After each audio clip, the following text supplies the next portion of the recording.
the rain with them. After a 2-hour delay, the game postponed. But today the sun is out. It's a beautiful day for baseball. So in honor of Ernie Banks, let's play 2.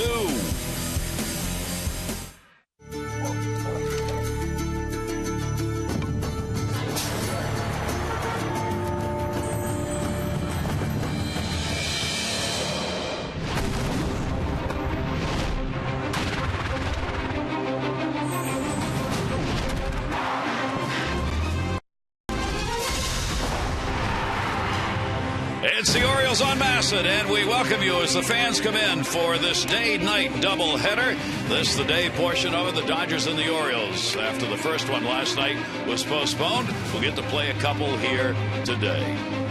Hi, everybody. I'm Gary Thorne, and welcome. We thought after the rain out last night, we'd take a look at doubleheaders and just how difficult is it. I got a little surprise on this because what I thought the numbers would be, they proved not so. Take a look, first of all, for the Orioles last season. May 10 against the Rangers, they split. 9 runs scored, 12 runs allowed. Adam Jones, home run, 2 runs in that one. In September, the 24th against the Blue Jays, a 1-1 record, 9 runs allowed, 10 runs. You see a 9 runs scored, 10 runs allowed, and Adam Jones again with a 6 for 9, 2 RBIs. Overall, in Major League Baseball, the number that surprised me is 50% of the doubleheaders were actually split. And if you go back over the last 5 years, you get the same kind of numbers. 48% of all doubleheaders were split in the last 5 years. Mike, I thought that would be a different number than that. Yeah, I did too, because you'd think if a team wins the first game, there might be a little bit of letdown, almost a satisfaction with winning that first game, and you'd think there'd be more splits. But I'll tell you what, it shows you the importance of winning that first game in a doubleheader. Get a little bit of momentum going into the second game and hopefully get a sweep out of it. Did you ever feel that way playing in doubleheaders as a player, that if you got the first one under your belt, you could relax a little? Yeah, I think so. And I think in the second game, you do feel relaxed and you end up playing a little bit better. Well, that may be the reason why. In any event, a lot more sweeps in doubleheaders than we had anticipated. And perhaps for the Orioles today, that will be the case. We're not going to get a change in the lineup where the starting pitchers are going to stay the way they were anticipated for last night. Right. It should be a great matchup, too. Of course, the rookie sensation, Ryu, and Orioles #1, Jason Hamill, going head-to-head. It's going to be a crucial first game. All right, we're ready to go. The Orioles take the field. When we come back, we'll take a look at the starting lineups for this game and get you up to date on what's going on pitching-wise for this one.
It is brought to you by Southwest Airlines. Find our fares online only at southwest.com. and by Just for Men. Just for Men Auto Stop is foolproof. Gray is over. And the sun's streaming down on a much cooler day here at Camden Yards. You take a look at our train game time temperature, only 59 degrees and not going to get much higher today. Train is celebrating its 100th anniversary by offering irresistible financing. It's hard to stop a train, really hard. Take a look at the starting lineup for the Dodgers. As we said, they did not change from the lineup they were going to use last night. Crawford, Ellis, and Kemp. Gonzalez, Ethier, Hernandez, the former Oriole. Schumacher, Cruz, and Sellers. This season, Adrian Gonzalez has been a big bat in their lineup.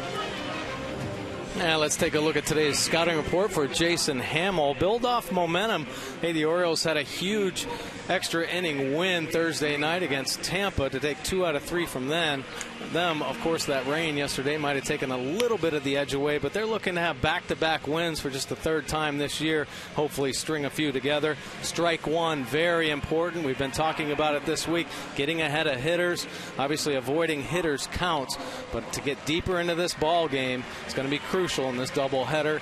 Cheese at the knees. Jason Hamill is at his best when he can throw low strikes. He induces a lot of ground balls. He can rush that fastball up there into the mid-90s, and when he's on, he is one of the best right-handed arms in the game. He's had 3 starts this year, 4.34 earned run average with 9 strikeouts.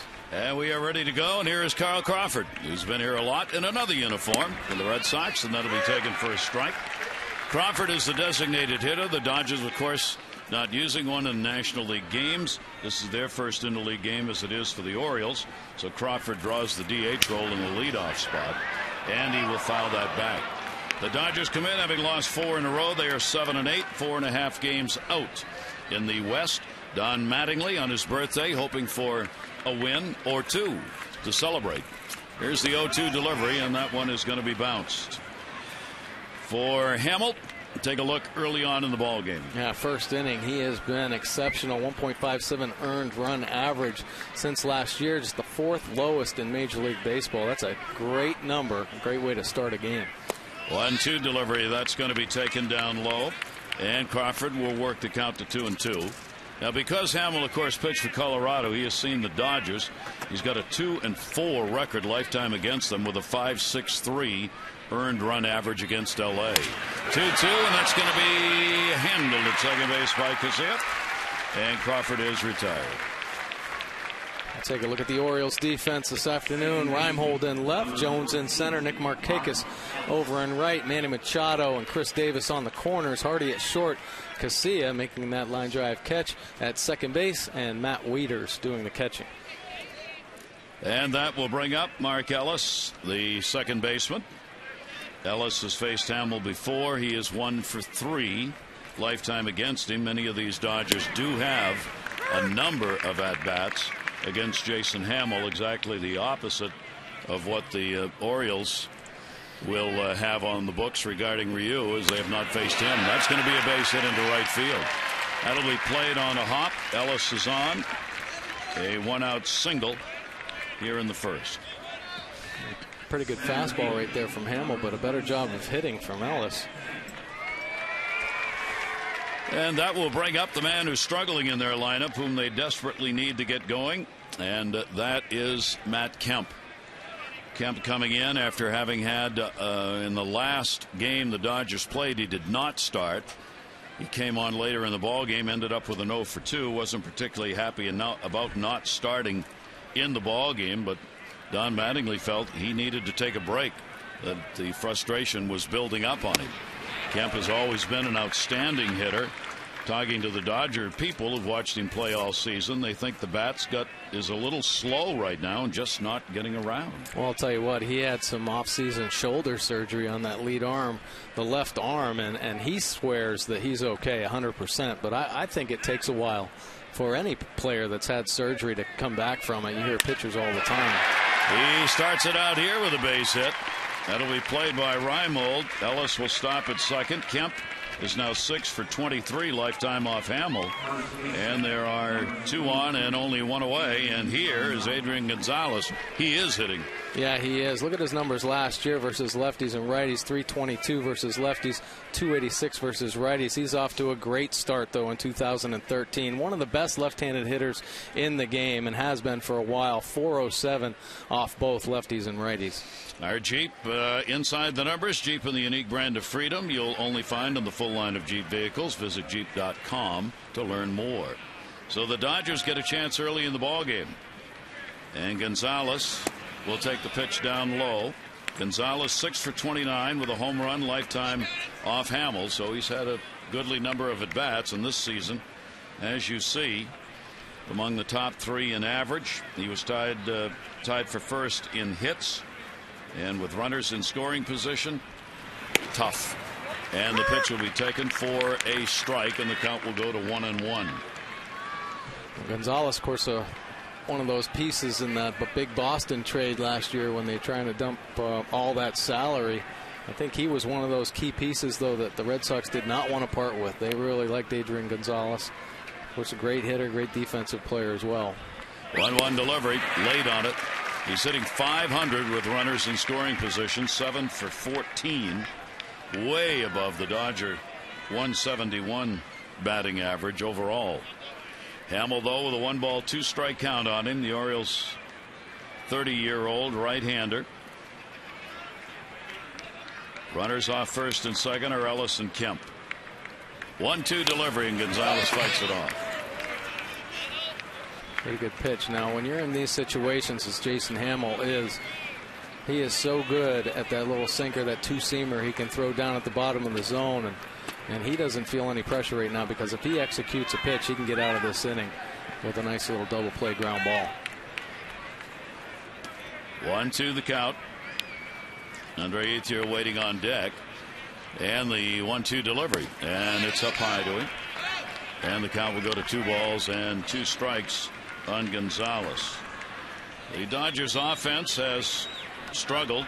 They look to try and pick things up on this road trip and in interleague play. Don Mattingly's team's just not been able to push across many runs. Their pitching has gotten it done.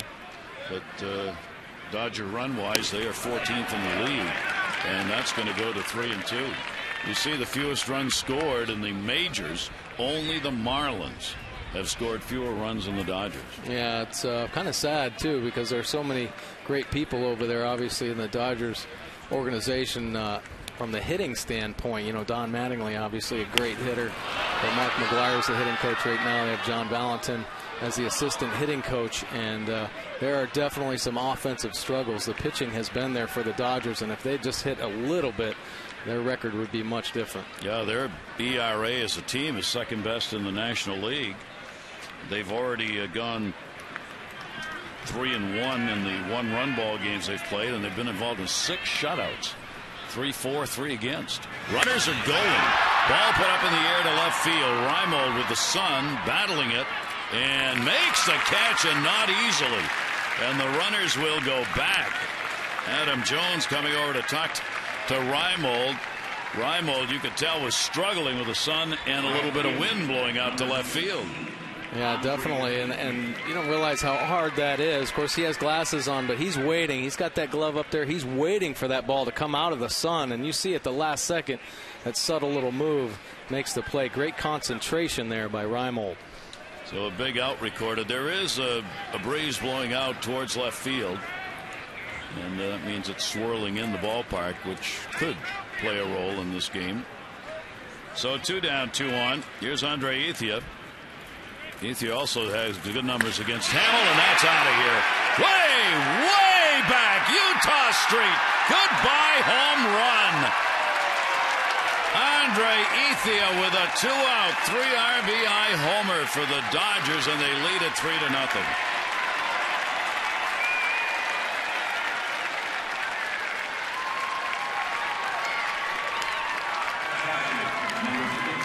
Ethier comes into this game with great numbers against Hamill, 348 with a home run.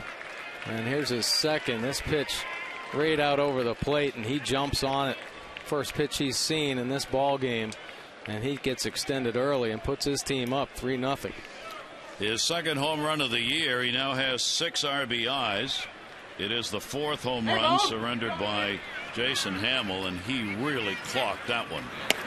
And the pitch is in there for a strike. Here's the former Oriole catcher, Ramon Hernandez. Hernandez probably will see a little DH in these 3 games as well, but he's catching in this one. And one of the reasons he's got a 9 for 19 going against Jason Hamill. 2 down.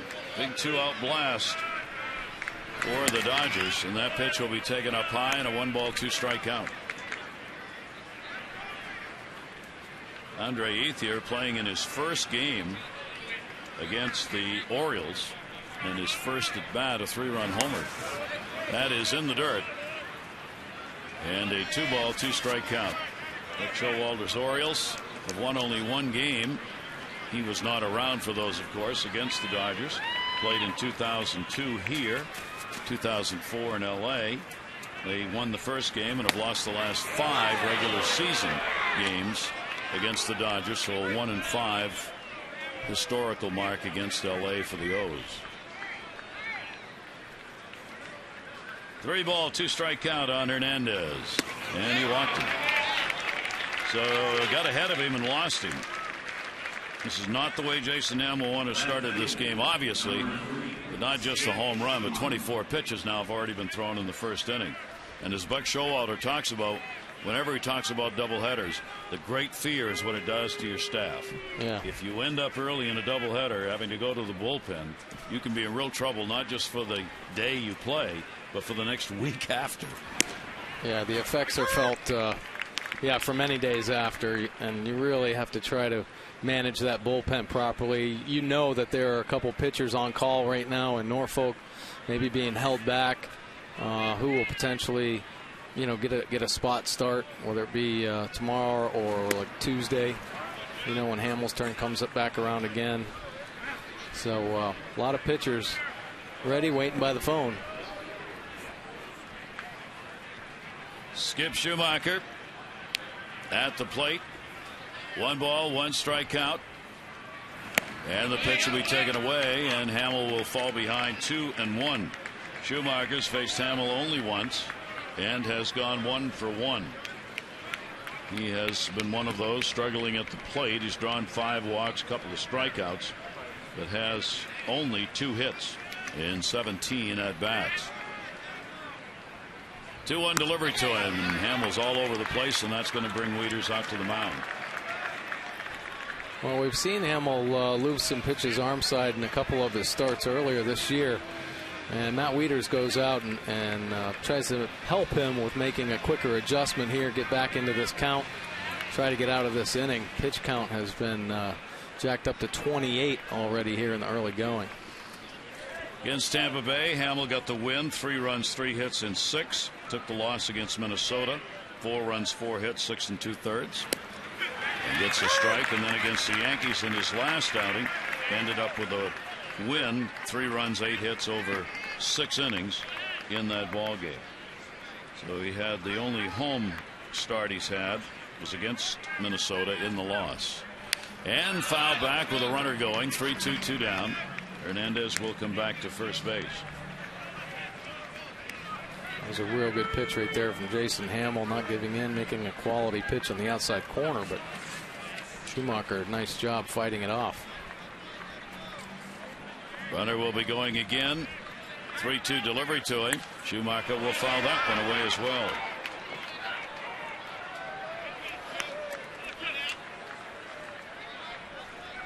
Well, Schumacher with a quality at bat here in terms of number of pitches seen anyway.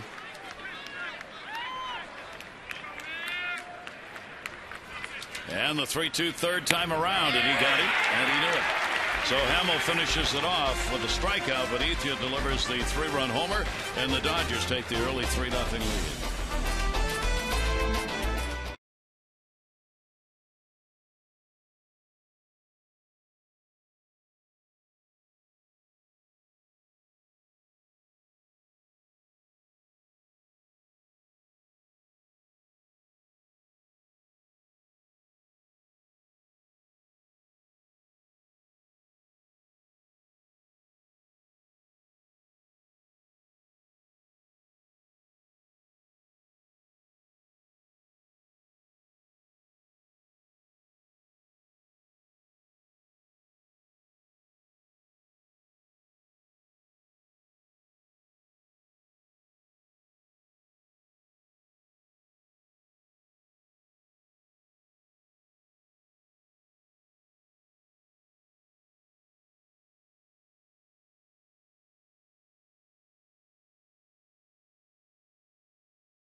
Little discussion between innings here.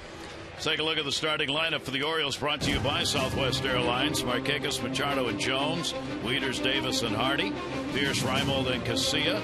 Numbers for the Oriole catcher this year. And here's a scouting report for the rookie phenom, Ryu. He's a good rookie. He came over after playing 7 years in the Korean baseball organization. He was a 7-time All-Star over there before he signed with the Dodgers this offseason, off to a 2-1 start. He's a control specialist, throws all 4 pitches, and he has great command with every one of them. You'll see him throw them any count in the ball game, but he's been throwing a lot of strikeouts as well. He has a really good changeup that he throws to righties and a strikeout swing and miss pitch slider that'll throw to lefties. 20 Ks on the year. Nick Markakis will take it for a strike. Nick's got a 6-game hit streak coming into the ball game with the .317 mark, couple of home runs, 5 RBIs. 0-1 delivery to him. That'll be outside. The Orioles against yet another left-hander. They have won 2 and lost 3 against left-handed starters. Good average against lefties, .274, .257 off righties, and Markakis goes right at it. Base hit into left field. 7-game hit streak for him. Leadoff man on. Well, here's the Dodgers defense this afternoon. Schumacher in left field, Kemp in center, Ethier in right field, Sellers and Ellis up the middles, Cruz and Gonzalez on the corners, and Hernandez doing the catching. Only the second start behind the plate for Ramon Hernandez this year. Here is Manny Machado. .254 for Machado. Ryu with a look over to first base. Machado will take the pitch on the outside corner for a strike. A lot of first pitch strikes are thrown by Ryu. He just comes at hitters, and those 20 strikeouts Mike mentioned, he's not overpowering, but he keeps hitters off balance. There's another one in for a strike. Very diverse numbers. Left-handers are 0 for 13 against him before that hit by Markakis. That's a first hit by a left-hander off him this year. Right-handers are 328 with 1 home run. Here's the 0-2 pitch, and right there. Wow. Into trois, he said. 1 down. Yeah, fastball away, fastball in. Nice little changeup for strike 3. Here's a good look at it. It's pretty tough when you haven't faced a pitcher before. All the video you can watch on a guy, it doesn't matter until you see him live. And our Nissan Pitch Track, your best choice for a new car, Nissan, and Nissan's best choice sales event. Choose from our best lineup ever, fuel efficient vehicles. Shop choosenissan.com. The offers end April 30. Adam Jones. Markakis still over there at first, and the pitch high and away. Take a look in this ball game. You got center fielders who've had 2 very divergent starts. Yeah, Adam Jones off to another great start, .375 with a couple home runs, 13 RBIs, but Matt Kemp really struggling. And last year, second in the National League MVP voting, so look for him to bounce back, but certainly off to a slow start. Into this ball game, Adam Jones is tied for 4th in average with that .375 mark. That's his career number, so he is well over that. He is 3rd in runs with 15 in the American League. And with his 24 hits are tied for 4th as well. So he and Chris Davis continue up among the leaders offensively in the American League, and of course for the Orioles. Jones, 3-0 count. Markakis on at first base. Wieters waiting on deck. That is in there for a strike. Only 3 walks surrendered by Ryu in the 3 starts. And that is typical of the record that he had when pitching in South Korea, where he went 98 and 52 in 7 years pitching there. 3 ball, 1 strikeout. There's that off-speed pitch. A great changeup right there. Throws a fastball to get back in the count, and then this beautiful changeup on a hitter's count. 3-1, and Adam Jones way out in front of it. Great location right on the black. Adam hitting .313 this season off lefties with one of his home runs. 3-2 count. Markakis not going, and that's going to be down the line and foul. Just a little bit out in front of that changeup. Quick slide step move gets Adam rushing a little bit out in front, but able to get enough of it on it to stay alive in this at bat.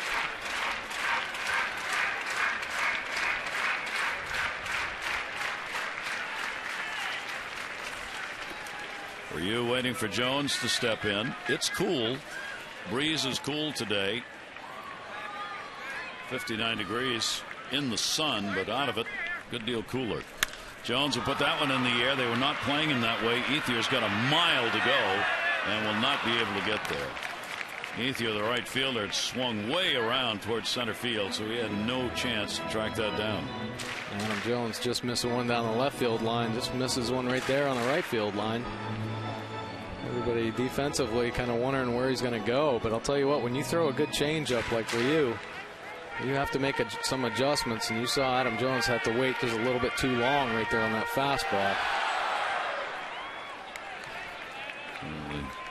There you see the hits that he has picked up. Yeah, using the whole field. You know, I think it's great that he's concentrating on the heart of the field up the middle, and you get your knocks on both sides. If you're a little early, pull it to left, a little late, shoot him to right. 3 ball, 2-strike delivery again, and wanting. So the Orioles get something going here in the first inning.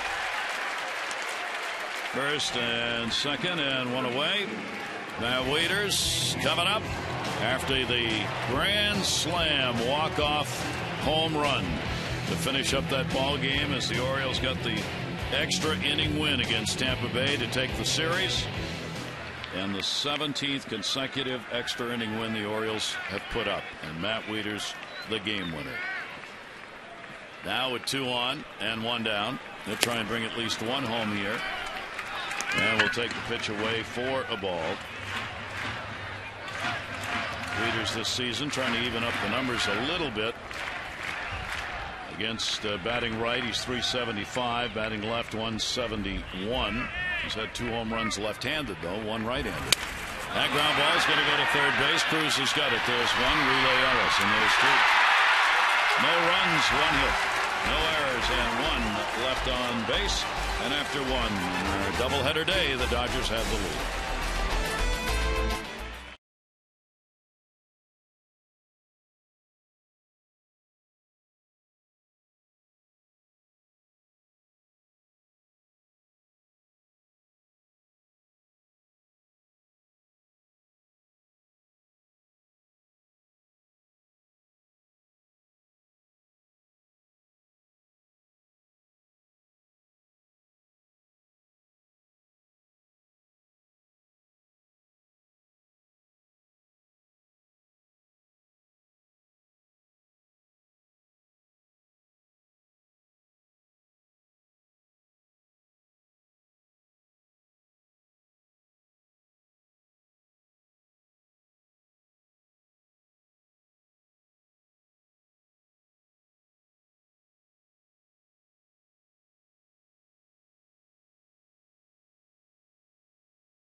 For the Luna double to get your second room of flooring free, 877-241-LUNA.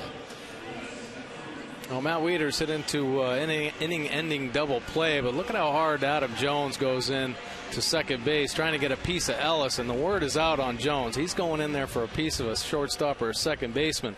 Ellis gets his feet up right as he catches that ball. Really nice turn by Ellis at second base, and great hustle by Adam Jones.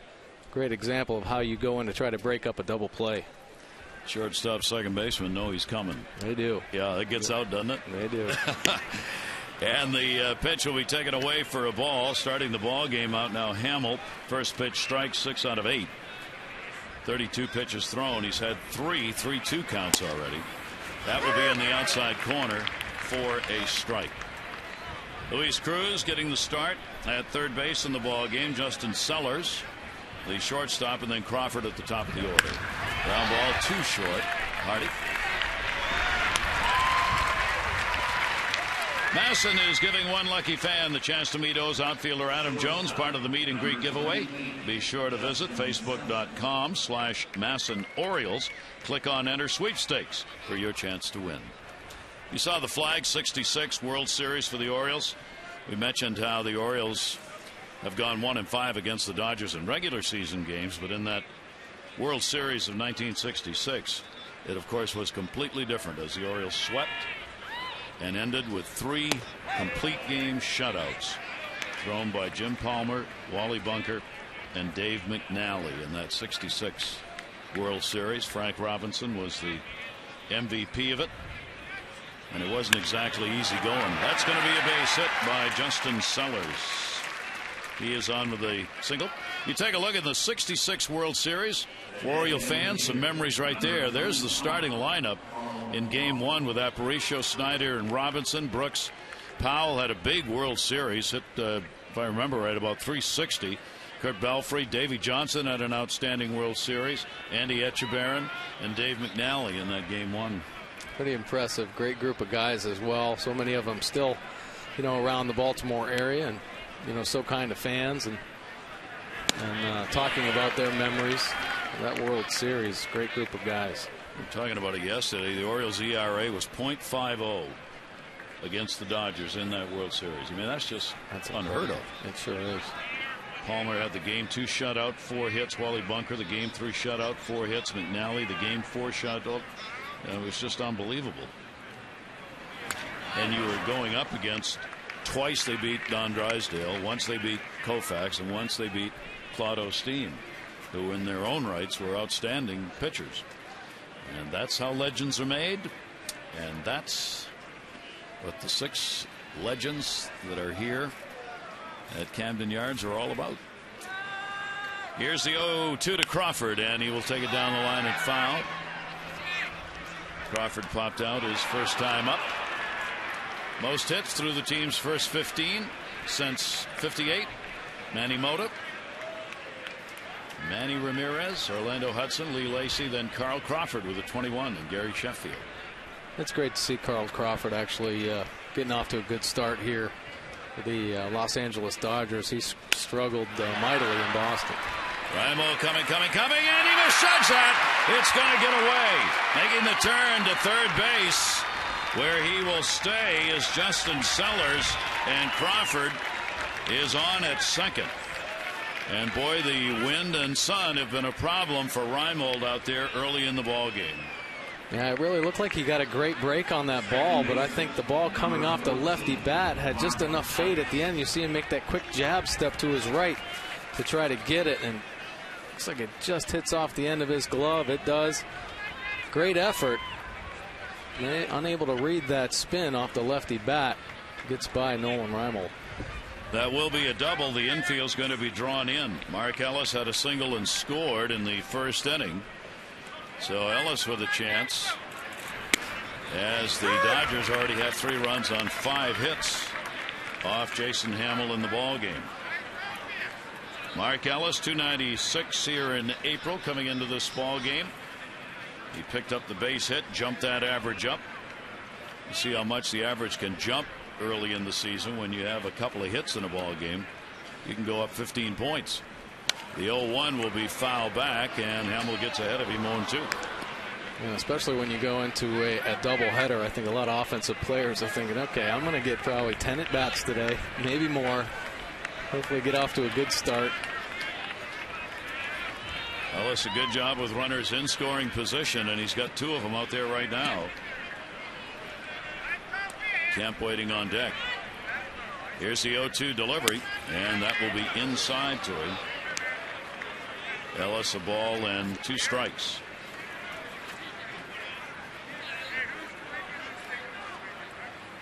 Hamill has had 46% of the outs off ground balls in his first 3 starts, and the opponent batting average only 227 coming in.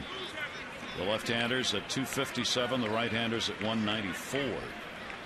Those are pretty good numbers. Dodgers today have their bats going early in the ball game. 1-2 delivery to Ellis, and he'll put it up in the air to left center field. Sellers will tag up. REIMOLD will make the catch. Throw will come all the way through. Cut off. Hit the cutoff man to hold the runner. So a sac fly for Ellis to make it a 4-0 ball game.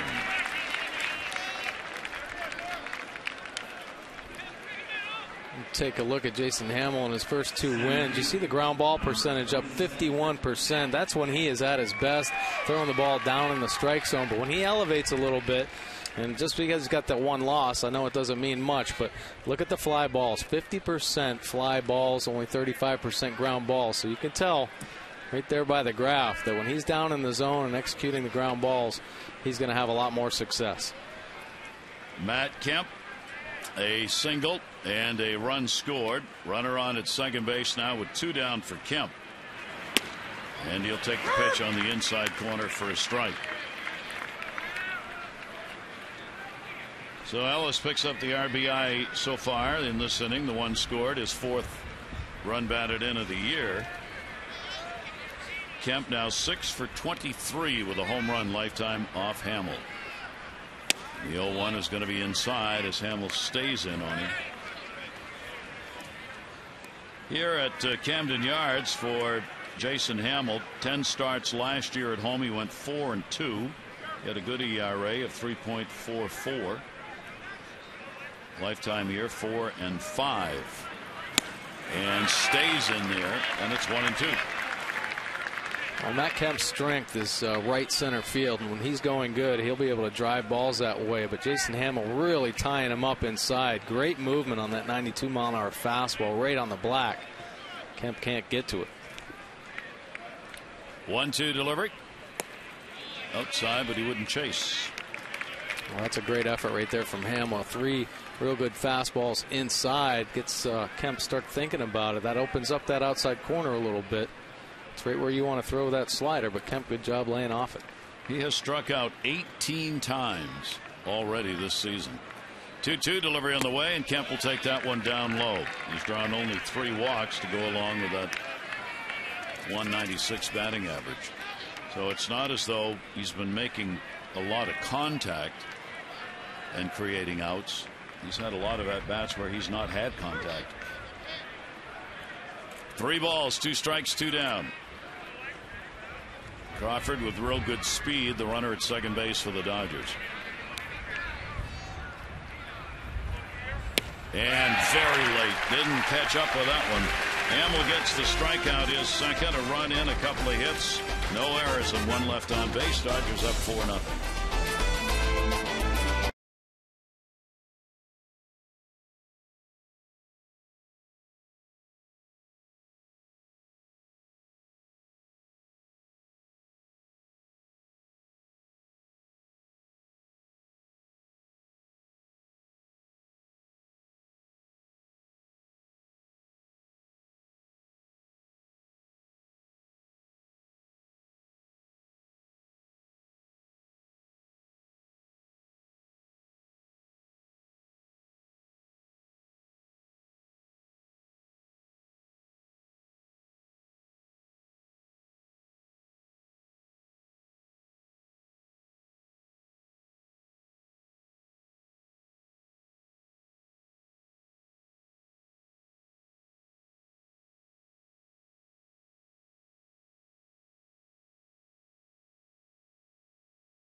game, Mary Myers of Gwynn Oak, Maryland. Mary, you've won $500 just for being selected. You get $100 more for every Orioles hit during our game, plus an extra $500 for any Orioles home run in the 5th inning.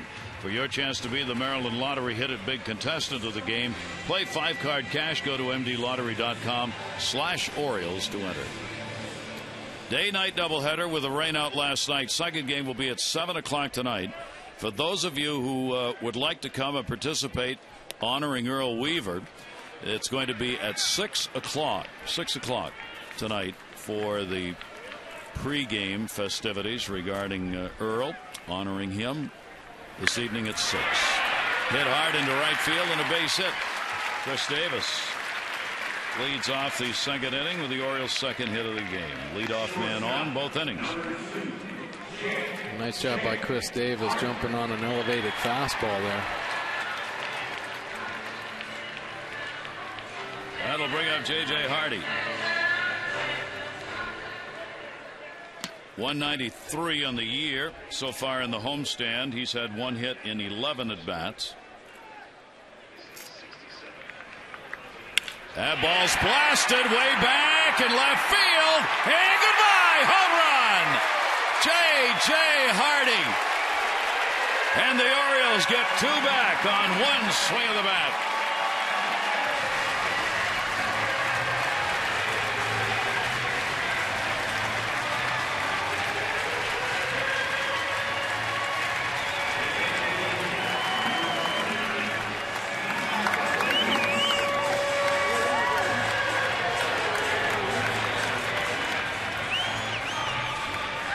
Hardy picks up RBIs 8 and 9 on his 3rd home run, and the Orioles make it a 4-2 ball game.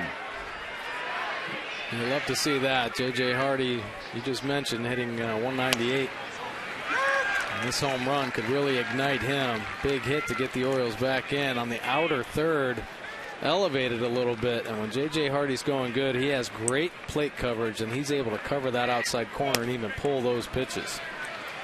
He got that one, the second home run off Ryu this season. Both have been hit by right-handers. Pierce, the DH, hopes he got his bat going here in this homestand. That'll go down to third base. Cruz is there. He had a couple of hits in the Tampa Bay series. One down. Not too late to start enjoying Major League savings over the cost of single-game tickets by becoming an Orioles partial season plan holder. VIP orange carpet benefits, exclusive access to events, early access to the ballpark. You can skip the ticket lines and upgrade your summer. For details, 888-848-BIRD or Orioles.com/season. Nolan REIMOLD bounce that one back. Orioles have now picked up 21 home runs on the season. They have surrendered 20. Dodgers have 10 home runs. They have given up 11. That one off Hernandez, and Marvin Hudson, the home plate umpire, giving him a chance to regroup. REIMOLD will take the 0-1 pitch inside for a ball.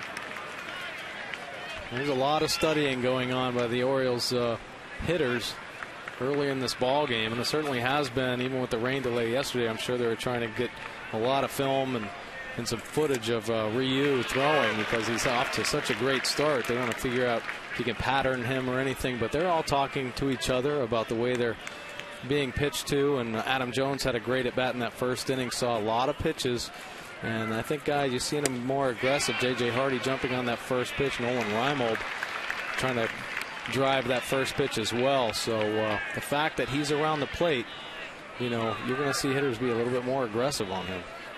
Nolan REIMOLD against the left-handers, 4 for 15 with a home run. 2-2 delivery will be bounced.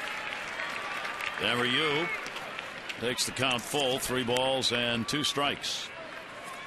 David Rackley's got first base in the umpiring crew. Tim Welke and Jerry Meals at second and third, with Marvin Hudson behind the plate. 3-ball, 2-strike count. And a swing and a miss on another one of those tailing pitches. 2 Ks for him. Great changeup right there. Really probably his best pitch. You see this late break at the end as it fades away from Nolan. Down and away, great location. Takes about 10 miles an hour off that changeup. And take a look at him. Incredible control by Ryu. Over 9 strikeouts per 9 innings, 6 walks. Or 6 strikeouts, excuse me, just to walks, and major league average, he is well above that. So certainly a control specialist and able to get those strikeouts with a beautiful changeup and good slider as well. Came in with 20 strikeouts, has 2 more in this game. Started the day tied for 7th in the National League. 1-0 delivery on the way, and there's a breaking ball that gets away from him. Alexei Casilla at the plate. Casilla with a 3-game hit streak. 2 down, nobody on. Home run by Hardy after the Davis single. There again is that off-speed pitch, and it's going to miss away, and he falls behind 3-0. Orioles would love to get some walks off him, with only having surrendered 3 in the 18 2/3 innings pitch coming into this ball game. 3-0 delivery. Comes in with that one, taken for a strike.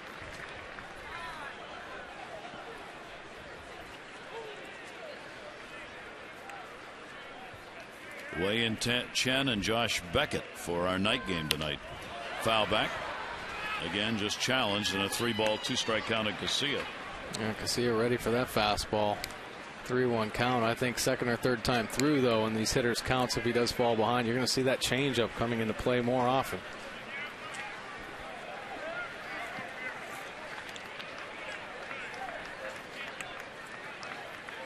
Ryu with the 3-2 delivery.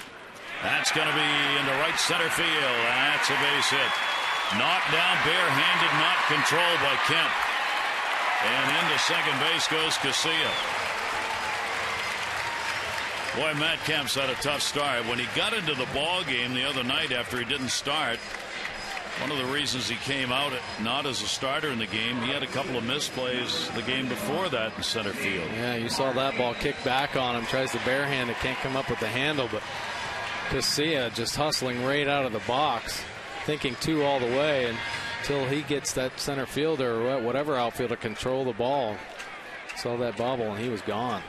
It'll be a single and an error charged on Kemp. And that ball is fouled back. RBI chance now for Nick Markakis. Our AT&T mobility trivia fact of the day. One of 3 players, 100 homers. And 119's the number. And the 70 outfield assists since 2006. Pretty impressive right there. Soriano and Francona, the only 2 there. And you know, Nick, we've seen the numbers and the consistency, but not only offensively, but defensively as well by the number of assists. Markakis had the base hit his first time up, 7-game hit streak. Became the first left-handed hitter to get a base hit for you this year. And now an RBI chance for him. 1 ball, 1 strike count. Fisted. Talking about Kemp in center, Don Mattingly said of his center fielder when he did not start him a game ago, he said, "I'm resting him because of his body language." Kemp was hitless 3 at-bats on Tuesday, struck out twice, made 2 inaccurate throws from center, and Mattingly said, "I can see the frustration affecting him both at the plate and in the field." 1-2 delivery, check swing, comebacker. Ryu gets the out. But the Orioles get right back into it as they get a couple of runs, 3 hits, an error, 1 left on base. It was Hardy's home run, his 3rd, putting 2 up on the board for the Orioles.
Baseball on Masson is brought to you by Ocean City, Maryland. Visit Ocean City, Maryland for Springfest May 2 through 5. You can find out more at OCOcean.com. And by Acura. Wind briskly blowing up to left field. Our day game. 4-2 ball game as we go to the third inning. Gonzalez will lead it off, Ethier, and then Hernandez. And a foul ball. Flied out to left field, his first time up. So Gonzalez now 6 for 30 with a home run lifetime off Hamill.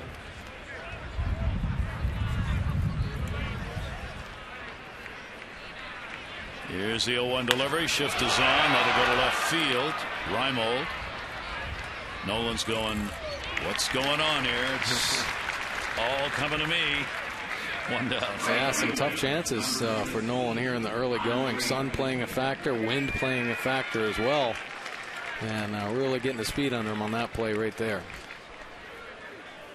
Out recorded here as Hamill's retired all three of the leadoff batters. Here's Ethier, who had the big home run first inning. His second lifetime home run off Hamill. Now 9 for 24 with 2 homers against the Orioles right-hander. And that is up for a ball. Ethier with that .280 batting average, 3 doubles, 2 home runs. And the fastball is in there for a strike. As Hamill now will try and settle it down, give the Orioles a chance to get back. 1-1. Good pitch. Great off-speed pitch right there. A little change up, down and away. We're talking about Ryu's change up. Well, that was a great one as well. And the 1-2 delivery on the way, and that's fouled away. Talked about the mark Jason Hamill has against the Dodgers at 2-4. He has had a loss in his last 4 appearances against the Dodgers, 3 starts and 1 relief appearance. So he's trying to end that today. 1-2 delivery.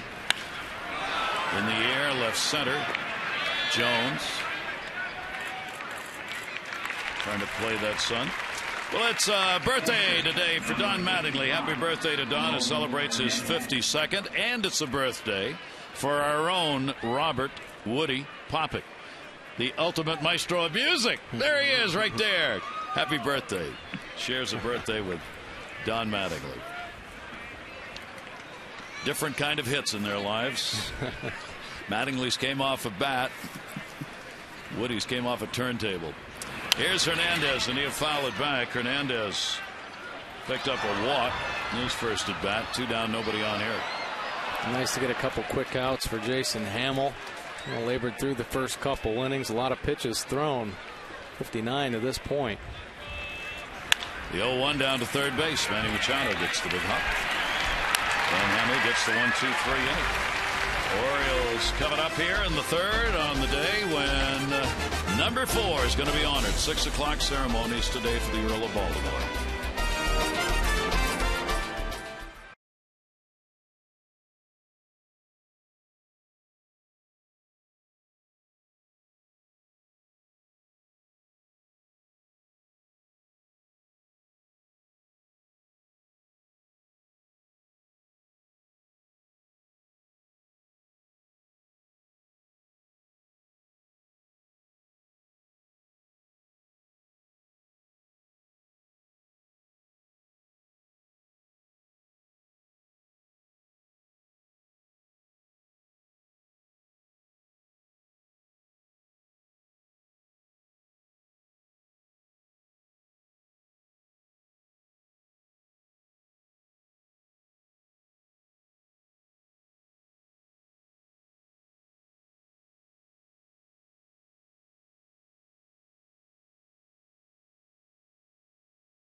minors, and then Showalter managed Mattingly with the Yankees from 92 to 95. Don Mattingly asked about Showalter. He said, just the respect you get for a guy over time.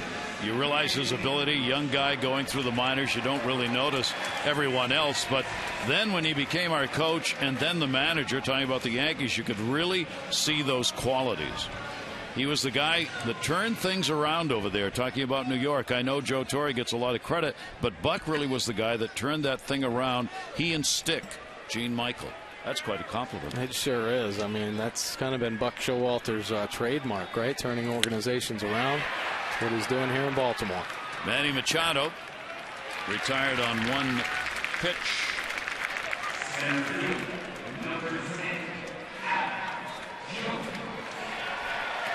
Adam Jones. And of course, Buck Showalter coming up through the New York Yankees organization. When he arrived in New York and Don Mattingly was there, and of course some other great veteran players, he was telling them about some of the young superstars in the minor leagues like Derek Jeter and Mariano Rivera and Bernie Williams that would eventually be there to help them turn that corner, and they indeed did. Adam Jones shows bunt, takes it away. Orioles trying to have been restructuring their minor league organization, packing it with pitchers, picking up young pitchers in the draft, of course, who are going to be the future of the Orioles staff. 1-0 delivery. Jones with a big cut, fouls it back. Will walk his first time up. Look at the interleague numbers for Jones, Markakis, and Wieters. Yeah, I mean, great in interleague play. Veteran guys used to the, changing over. They know how to do their homework, and obviously by the numbers, very well prepared for interleague play. 1 ball, 1 strike count on Jones. Ryu's delivered. Nasty yacker right there. 1-2. Yeah, I haven't seen that curveball very often. Very effective pitch, though. Has command of all 4 of his pitches. Great feel for every one of them. And this is a huge breaking ball. Ends up down and in, but showed itself up and out over the plate. Here's the 1-2 delivery on the way, and then comes in and eats up with a fastball. So Ryu gets his 3rd strikeout, 2 down, 3rd inning. Boy, you can see why the acclamations have been coming for this left-hander. Shows the big breaking ball, then a hard, tight slider there, down and in. Just gets under the bat of Adam Jones. 2 away, nobody on. Here is Matt Wieters, hit into a double play his first time up. Ryu's delivery to him away. Both of these teams historically have struggled in interleague play. The Dodgers are 115 wins and 139 losses. The Orioles are 126 wins and 157 losses. The Orioles did, however, put up a winning mark in interleague play last year. 2-0 count on Wieters.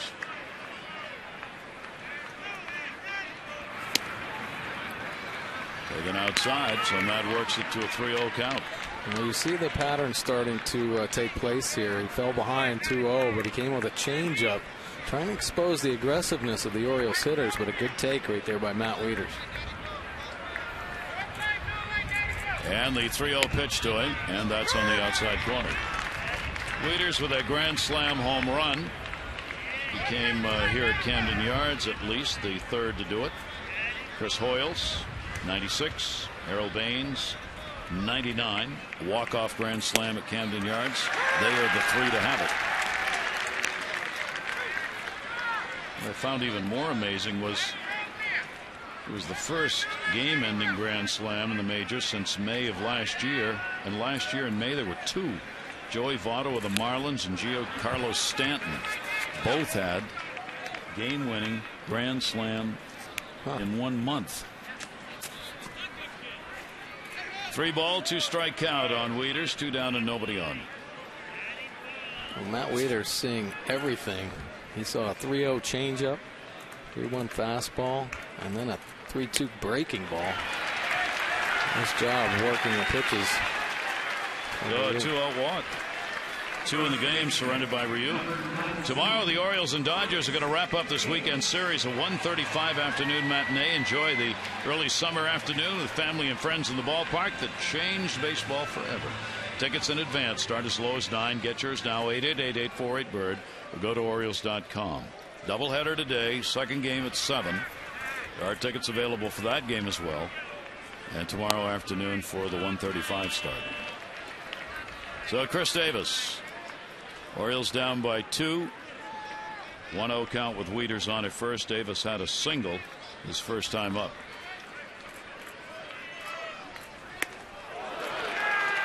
Oh, he got away with one right there up in the zone. If Chris Davis gets a hold of that, that might be on the rooftop of the warehouse.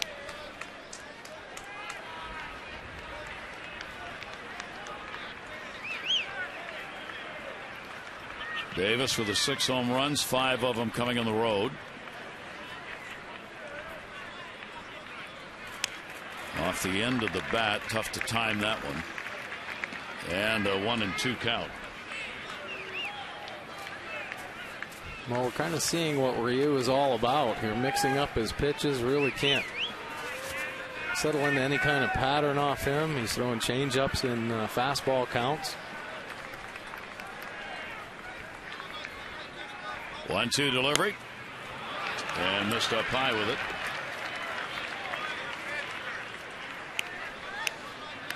Davis, 5 hits, 12 at bats off the left-handers. Not holding Wieters. Gonzalez will play behind the bag at first. The left-handed batter up. 2-2 delivery on the way. Dodgers not employing that big shift. They have the infield moved over. Sellers, the shortstop, over towards second. And Ellis, the second baseman, is back. But Don Mattingly's club not putting that big shift with the shortstop over on the other side of second base.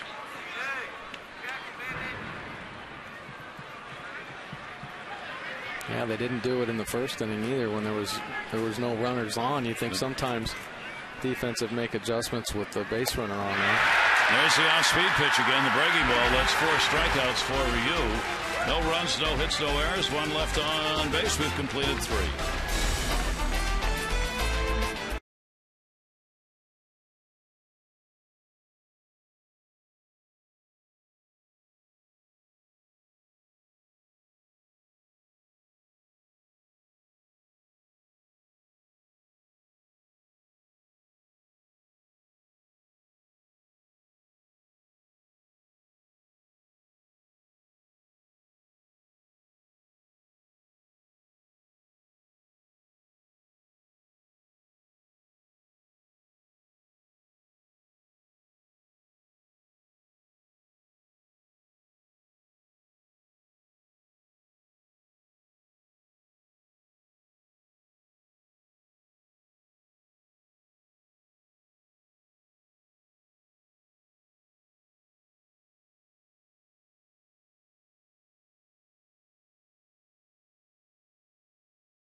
Miller Lite, not just a good time, it's Miller time.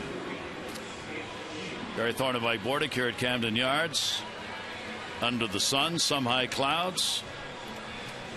7 o'clock tonight for the second game of this day-night doubleheader. That'll be on Masson and Masson HD and WJZ tonight. O's Extra on Masson will be at 6:30. Skip Schumacher up, and a check swing. Schumacher, strikeout victim, his first time up.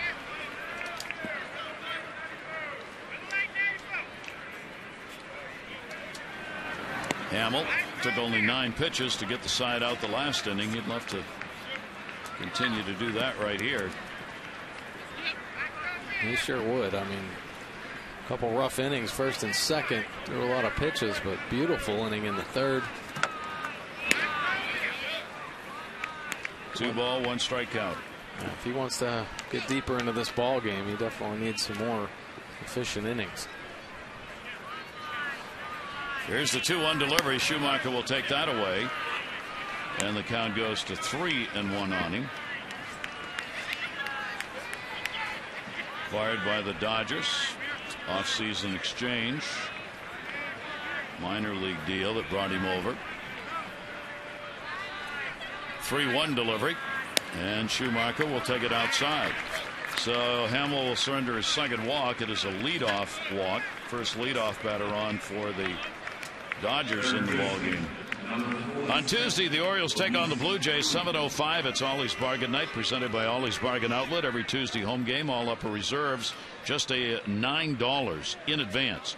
Enjoy a great night out, family, friends, Oriole Park and Save. Tickets 888-848-BIRD or go to Orioles.com. Here's Cruz. And he'll put that one up in the air. Infield, second. See ya. You got it. Cruz 0 for 2 in the ball game. Take a couple more of those one-pitch outs. Hamill would like to have one-pitch ground ball here to get out of this inning. And that'll bring up Justin Sellers. Take a look at the pitches by inning. 32 in that first, 19 in the second, but very clean third inning. Only 6 to this point here in the fourth. Sellers getting the start at short. Singled and scored his first time up. He'll take it for a strike. Sellers' dad, Jeff, pitched with the Red Sox for 4 years from 85 through 88, and I met him the other night while having an adult beverage. Sitting right next to me was Justin Sellers' dad. 0-1 delivery. He was not only excited about coming to see his son play here, they're from California, still live there, but also seeing Camden Yards. He had not been here to Camden Yards in a long time, and really anxious to get back. So he gets it both done. 1 ball, 1 strike count. Schumacher on at first base. And he's back easily.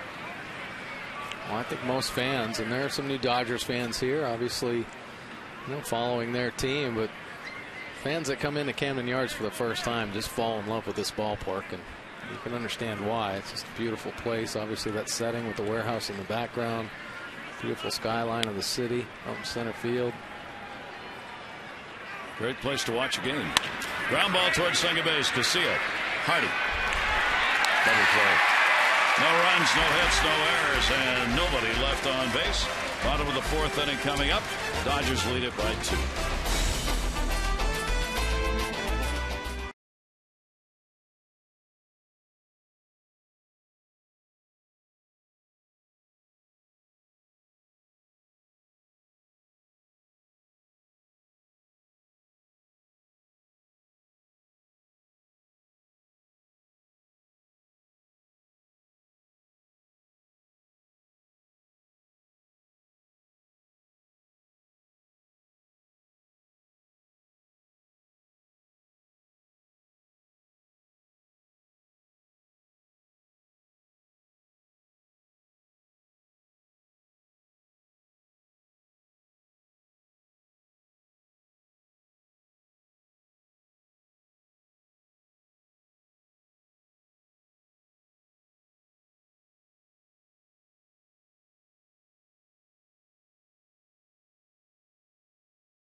Sarasota, Florida, home of the Orioles spring training, is also a destination for culinary adventure. From the fresh local seafood to an array of Sagat-rated restaurants.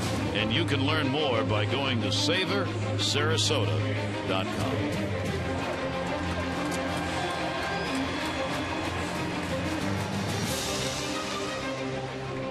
A lot of folks on the beach, I guarantee you, today with a temperature in the upper 80s in Sarasota today. Here's J.J. Hardy, the big blast coming in the second inning. His third home run, 2 RBIs. Chris Davis had singled ahead of him and gotten on base. Hardy, Pierce, and REIMOLD are due up for the Orioles. And the breaking ball is in for a strike. Ryu with 2 walks and 4 strikeouts. Hamill, 2 walks, 2 strikeouts. Dodgers 4-5-1. The Orioles 2-4-0. Ethier with a 3-run homer in the first inning. RBI, sac fly, Mark Ellis in the second. Hardy with a home run, accounting for the Oriole runs. 1-1 delivery. That's going to be ripped down the line. That is a foul ball. Here's the blast by Hardy. Yeah, J.J. Hardy getting that pitch on the outer third. 12th career home run in interleague play for J.J. He's familiar with the National League. They're playing with the Milwaukee Brewers for a little bit.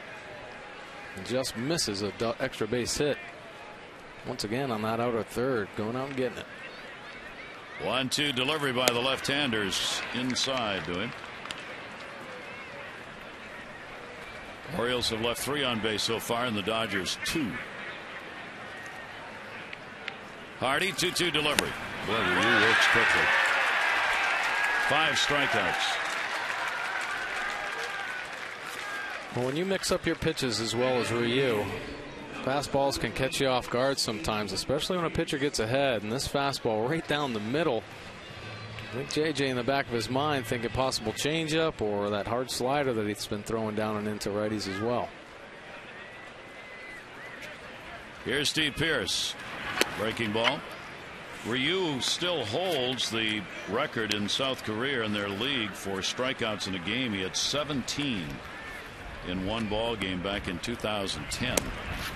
Will miss a little bit outside with that. He won the strikeout title 5 times in the Korean League. A Gold Glove winner twice. 2-0 delivery. These fielders have got to love the way he works. He gets the ball and he throws it back. Yep, he's aggressive. And he's aggressive with all his pitches. We've seen him throw every pitch at any time. Get ahead changeup, get ahead breaking ball. 2-1 delivery is going to be down low. So Pierce, he grounded out his first time up. The Orioles DH today. Takes the count to 3-1.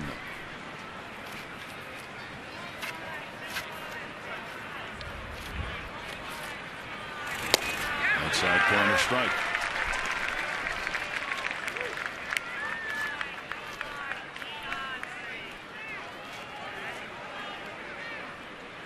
Three ball, 2 strike count, 1 away. Breaking ball. Underway in Boston after a lengthy pregame ceremony. No score. They're finally getting to play against Kansas City. Number of afternoon games today. That one highlighted. Obviously, they were postponed. The scheduled ball game last night. The Red Sox players were so anxious to return to Boston to try and help in the healing process. 3-2 delivery and a little ground ball off the end of the bat. Ellis has got it. Well, let's take a look.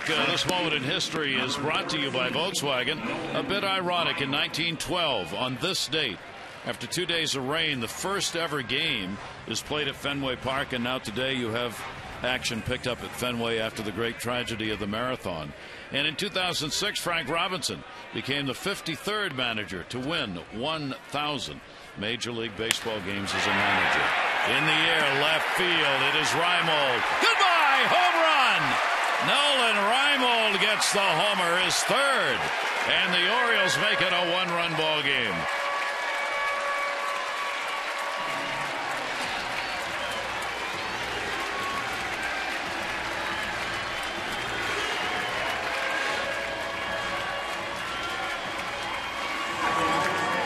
Bottom of this lineup's starting to heat up for the Orioles. J.J. Hardy coming up big with a 2-run blast, and now REIMOLD, the solo shot, get the Orioles within 1.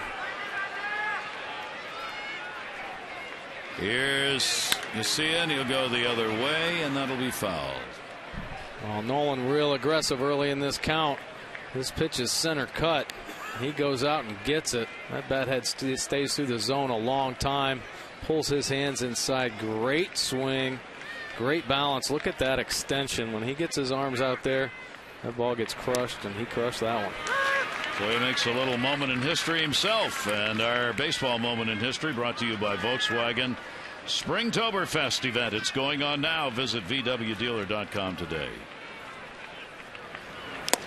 And a swing and a miss. 6 strikeouts in the ball game, Ryu, but the Orioles get a run on a hit. They've had the 2-run homer by Hardy, the solo shot by REIMOLD. Ryu came in having surrendered only 1 on the year. He's given up 2 in 4 innings in this one.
Baseball on Masson is brought to you by PNC Bank for the achiever in you, and by Antwerpen Toyota. When Jack says yes, you pay less at Antwerpen Toyota in Howard County Auto Park. Visit AntwerpenToyota.com today. Hamill back to work. Last 2 innings, 9 pitches each inning to get out of it. He gets it in there for a strike, and he's now had 15 out of 19 first pitch strikes. Carl Crawford at the top of the order. Fouls that one off. He is double popped out. Crawford now with a 4-game hit streak.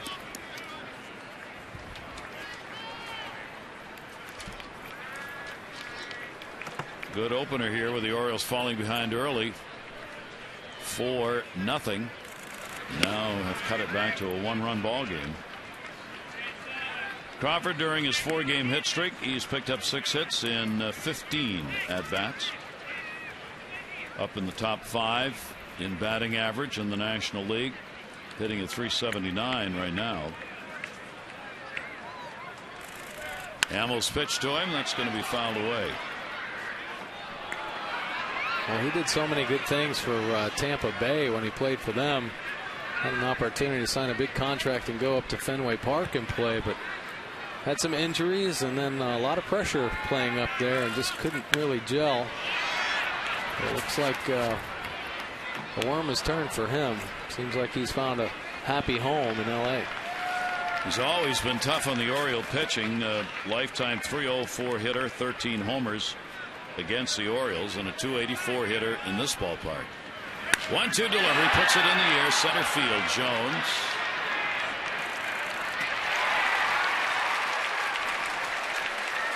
Mid-Atlantic Sports Report will return Monday, 5 to 6:30. Tom Davis, Dave Johnson, Mel Anton, and Phil Wood. They'll take a look at the new-look Toronto Blue Jays as they will be coming to town for the next series. So tune in at 5 for batting practice look-ins, player sound, and more right here on Masson on Monday. Blue Jays will be coming to town for a 3-game set. Here's Mark Ellis. He has single scored and had an RBI and a sacrifice fly. Blue Jays are 7-10 on the moment. They are playing the Yankees in Toronto in a series with a day game this afternoon that the Yankees picked up the early lead in. Red Sox are the hottest team in the American League. They've won 6 in a row going into their ball game. And a strike taken. 1 ball, 2 strike count on Ellis. Well, Hamill seems to have found his rhythm here in the last few innings. Being aggressive, better command of his off-speed pitches. Once again getting ahead. Good job. Early going though. The Dodger bats were on fire. That one toward the gap in left center field. REIMOLD will not be able to catch up to it. Takes a bounce off the wall. Ellis going into second, and he's got a big day at the plate. So he is 2 for 2 with an RBI. And the Dodgers have a runner at second with 1 down. And our PNC minor league report is brought to you by PNC Bank for the achiever in you. Zach Britton, another good start in AAA. 6 strong innings, couple walks, couple strikeouts, and Zach Britton certainly his name probably on the forefront here. If depends on how this doubleheader goes, what they're going to do down the stretch. If a lot of pitchers get used up, is Jason Hamill going to make his next start or come back, on short rest? Have to see, wait and see. But Zach Britton pitching well right now. Here is Matt Kemp with 1 down, and the fastball will be inside to him. Kemp with a single and a run scored, and he has struck out.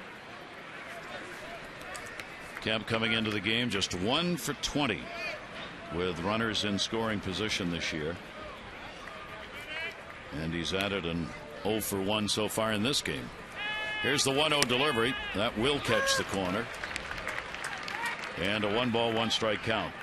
Kemp too is getting his first shot against the Orioles in this 3-game set.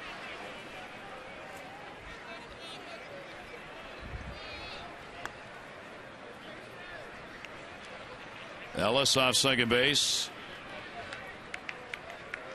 and the 1-1 delivery, and Kemp looked like he went. He did.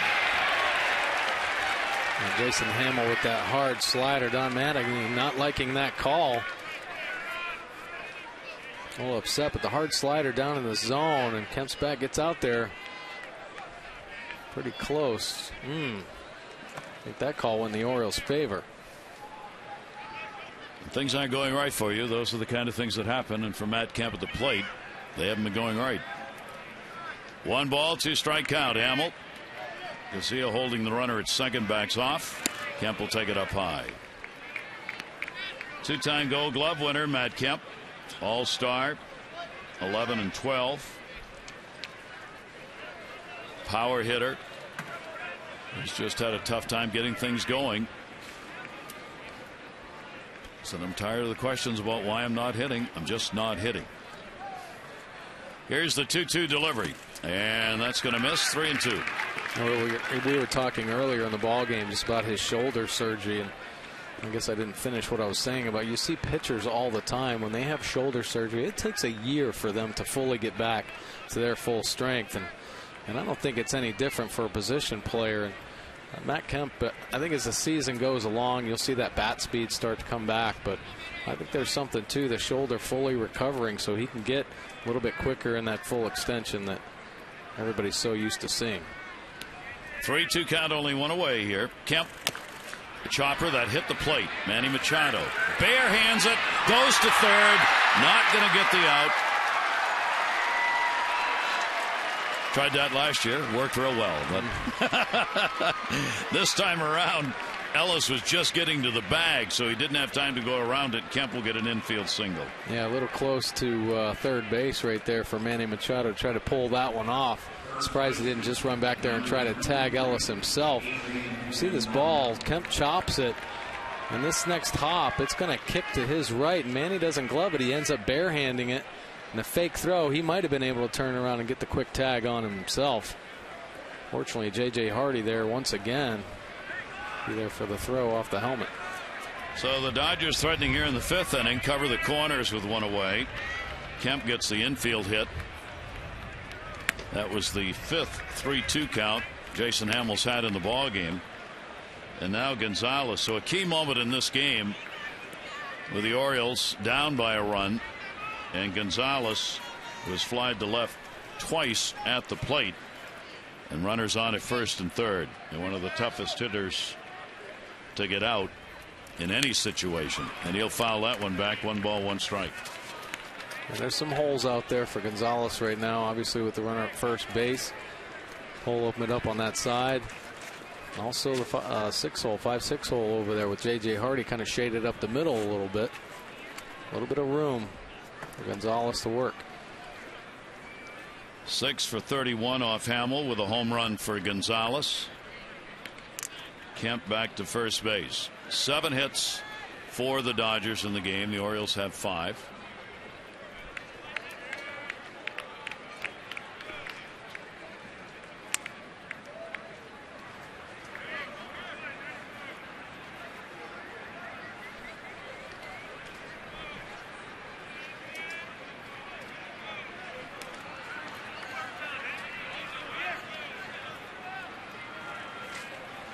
Hamill and Wieters trying to keep Kemp close over there.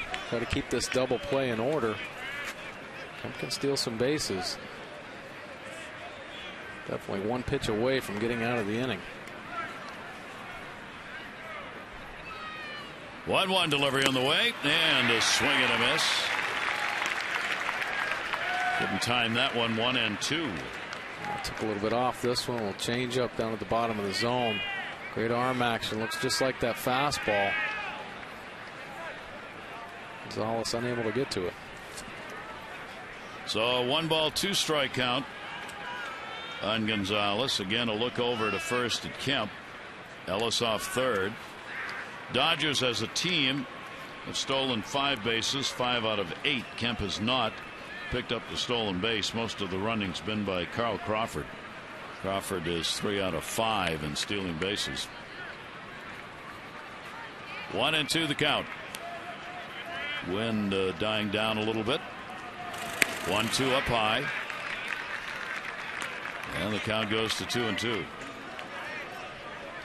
Big moments in ball games show up at any given time, and this is one of them right here when you get such a good hitter up in a scoring opportunity. If you're Hamill, trying to put him away becomes a big moment in the game. 2-2 count, and he'll take it. 3 and 2. So the 6th 3-2 count of the game for Hamill. And Hamill tries to get him to swing through another one of those pitches. He's up to 90 pitches right now. Gonzalez doesn't bite on the changeup down in the zone this time. Gonzalez has hit in 10 of the 12 the Dodgers have played. 7 multi-hit games for him. 3-2 delivery, runner not going, and the ball fouled away.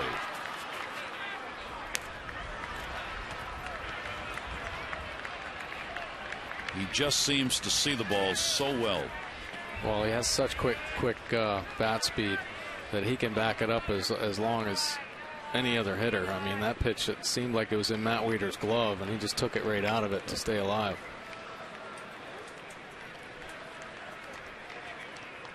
So the second 3-2 pitch will be coming from Hamill. Kemp was not running at first base. They're holding him tight over there. Davis on the bag. Runner not going again, and again fouled away. You see a little frustration on Hamill's part, trying to figure out how to get him out of there. Yeah, making some good pitches on the outer part of the plate. Little backdoor sliders there. Of course, danger zone, you leave it on the plate. He's strong, and he can knock one out of the yard here. So got to execute good pitches. Hamill doing that right now. Gonzalez, the best average against the Orioles, period. Runner goes down the line, and that is going to curve foul. Gonzalez coming into this with a .386 batting average lifetime against the Orioles. That is the #1 average all time, with names under him like Harry Heilman, Miguel Cabrera, Ted Williams, and L. Simmons. Yikes. Here in this ballpark, He's also hit well over 300, 318. 3-2 count. Runner goes at first, struck him out. And down to second base. Kemp stopped. He wasn't sure what had happened. And about 5 steps shy of the bag, he just stopped. Take a look at it. Nice pitch by Hamill. High strike. Kemp ends up holding up in the middle. Possibly an offensive play there with Kemp holding up. Maybe Ellis, if the throw had gone down to second base. Ellis take off and try to steal home. So it's a stolen base. Ethier will get the intentional pass to load him up for Ramon Hernandez. And the Orioles bullpen firing up and throwing. So Ethier, the intentional walk. Second he's picked up this year. Third walk surrendered overall by Hamill. And the bases will be loaded. And as baseball is good theater, of course it's going to be Ramon Hernandez, the former Oriole catcher, who will get the opportunity at the plate. Inserted into the lineup in the starting role because of his 9 for 20 now against Jason Hamill. Bases loaded and 2 down.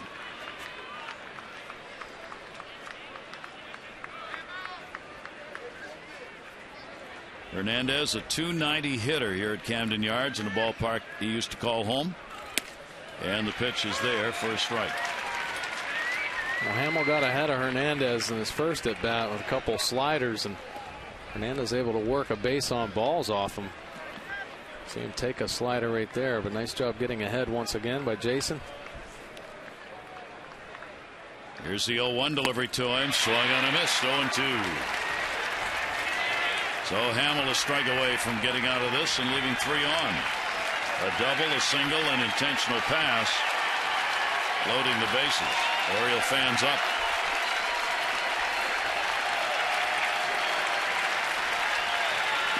In the dirt, Weeder stops. Nice block by Matt Wieters. Big situation here with the bases loaded.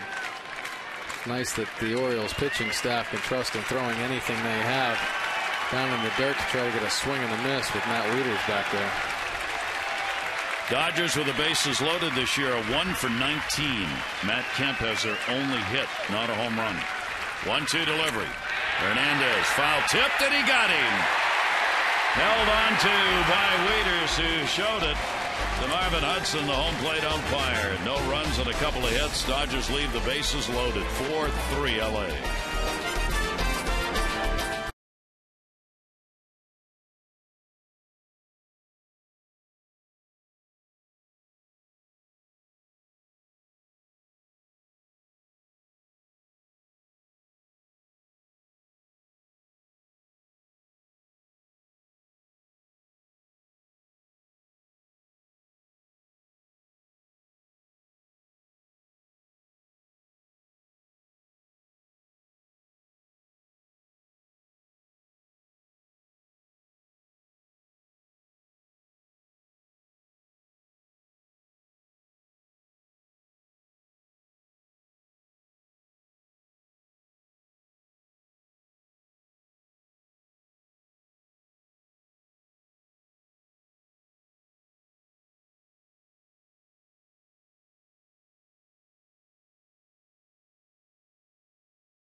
First game of the doubleheader. Hardy delivers the home run after the Orioles fell behind. 2 RBI shot, third of the year.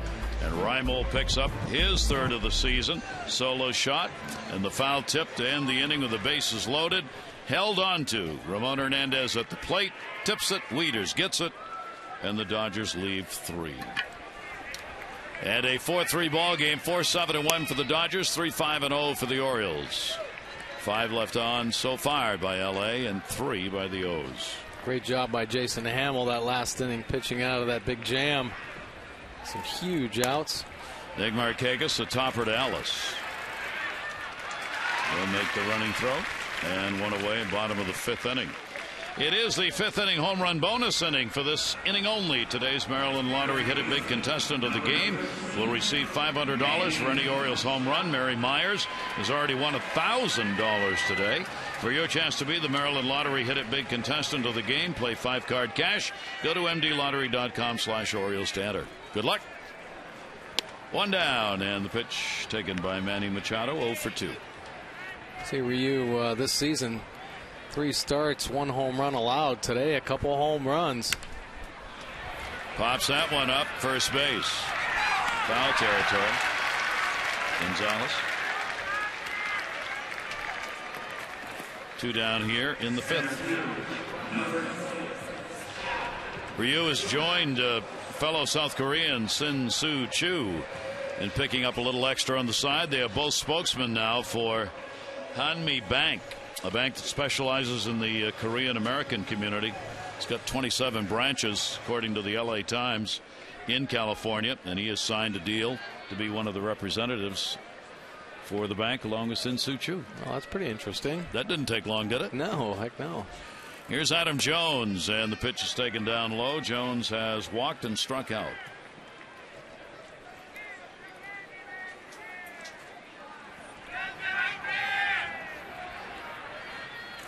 One 1-0 pitch. Again, will miss. 2-0. Remind you, our second game tonight, 7 o'clock. It's a day-night doubleheader. Wei-Yin Chen, Josh Beckett, scheduled starters for tonight's game. And if you want to come to the celebration of Earl, honoring the Earl of Baltimore, that will be at 6 o'clock. Those Extra will be on MASN HD at 6:30. The ball game will be on MASN HD and WJZ. Ground ball right back to him. 99 makes the play and gets the out. 1-2-3 inning here in the 5th. We've gone through 5 at Camden Yards, and it is still a 1-run ball game.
Score of 4-3. The Orioles, Mike Bordick, continue to use the long ball. The Orioles, but up there about 54% of the Oriole runs this season have come on home runs. Hey, why not? There's a lot of sluggers in this Orioles offense, and it's nice to see the bottom part of the order starting to come through a little bit for this team. J.J. Hardy with a big 2-run blast, and REIMOLD as well.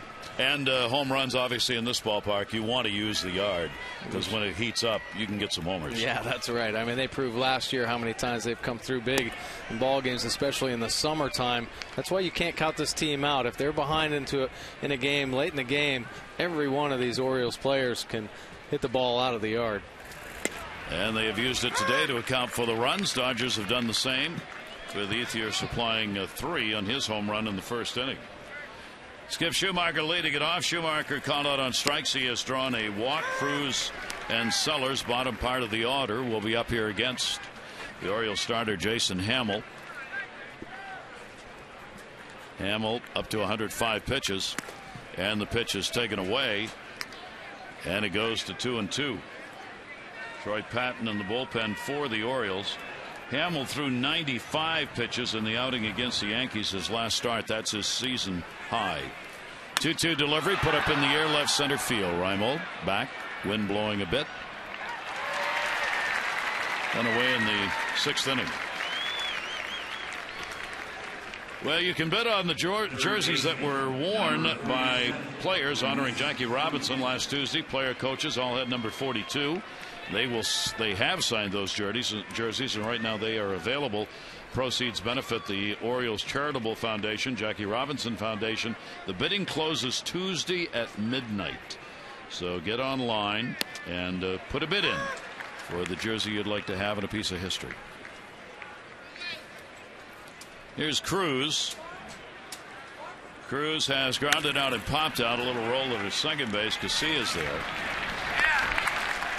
2 down.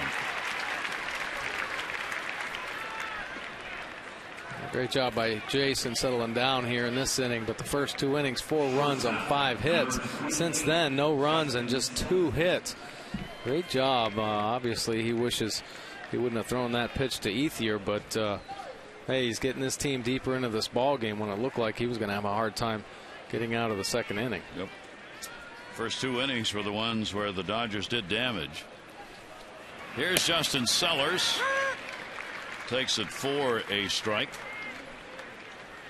Sellers getting the start at short. The glove makes the difference at short, getting him a position. Pitch will be taken outside for a ball. Hanley Ramirez should be coming back when the Dodgers return back home. He's been on the disabled list. He'll have a chance to play some shortstop. Check swing, but he went around on it, could not hold up. Ramirez tore a thumb ligament after having an outstanding World Baseball Classic. It was supposed to be out until mid-May, but now looks like it will be sooner. 1-2 delivery, and that's out. What a job by Jason Hamill. He's got 5 strikeouts, retires the side in order, doing it for the 2nd time in the ballgame.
Tonight at 7 on MASN and WJC. Wei and Chen will take the mound against Josh Beckett.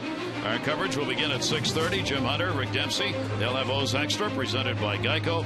All the access you need right here on MASN. That should be a great matchup. Josh Beckett, even though no wins on the season, is off to a really good start. 3.26 average.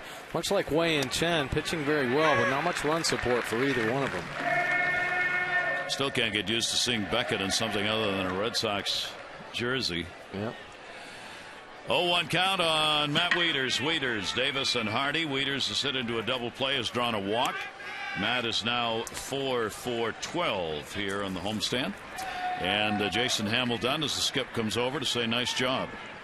So the Orioles will be going to the bullpen, and Hamill will be hoping Orioles can get a couple of runs here to give him a chance to be a winner. That'll go to right. It's in. Base hit or error. Ethier tried to make the catch and bobbled it. The ball was on the back side of him, but the second base umpire, Tim Welke, went out and said, nope, you didn't get it. Yeah, outfielders having some tough times with some balls. I don't know if there's a glare or anything off the stadium, but it looked like he almost nonchalantly went after that ball, and then at the end tried to make that shoestring grab, but ended up catching him on the wrist, and he was unable to come down with it. So that'll bring up Chris Davis. We'll wait on the call here. Wieters on. Davis with the Orioles down by 1. They're going to give him a base hit. Wieters gets the single. 1-0 count on Davis. He had a single, run scored second inning, and he is struck out. That is in there for a strike. 6 hits for the Orioles, 7 for the Dodgers. 1 ball, 1 strike count. Chris Davis not used to seeing an infield without a shift on him. Yeah. Swung on a miss. Left-hander kept it away.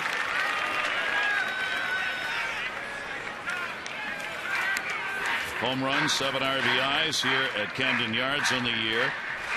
There are 3 now with 6 home runs starting the day. Davis in the American League. Aaron Sebia and Morse all have 6. They were not playing him that way. That's going to go to the gap and all the way to the wall. Kemp going back to get it. Wieters coming to third, will be held up. It'll be a double. Davis at second base with a 2-bagger, and the Orioles with nobody out have runners at second and third. Well, Chris Davis this year obviously showing some great maturity as a hitter. Tough slider up and out over the plate, and he stays on it, and he hits this ball well into the left center field gap. And when Chris Davis is using the whole field, he can do a lot of great things. Look at him keep that bat head through and just kind of flick it out there. Drives it by Kemp. Gets himself in a scoring position with Matt Wieters at third base. And Hardy, who's already got 2 RBIs on a homer, gets another chance with nobody out.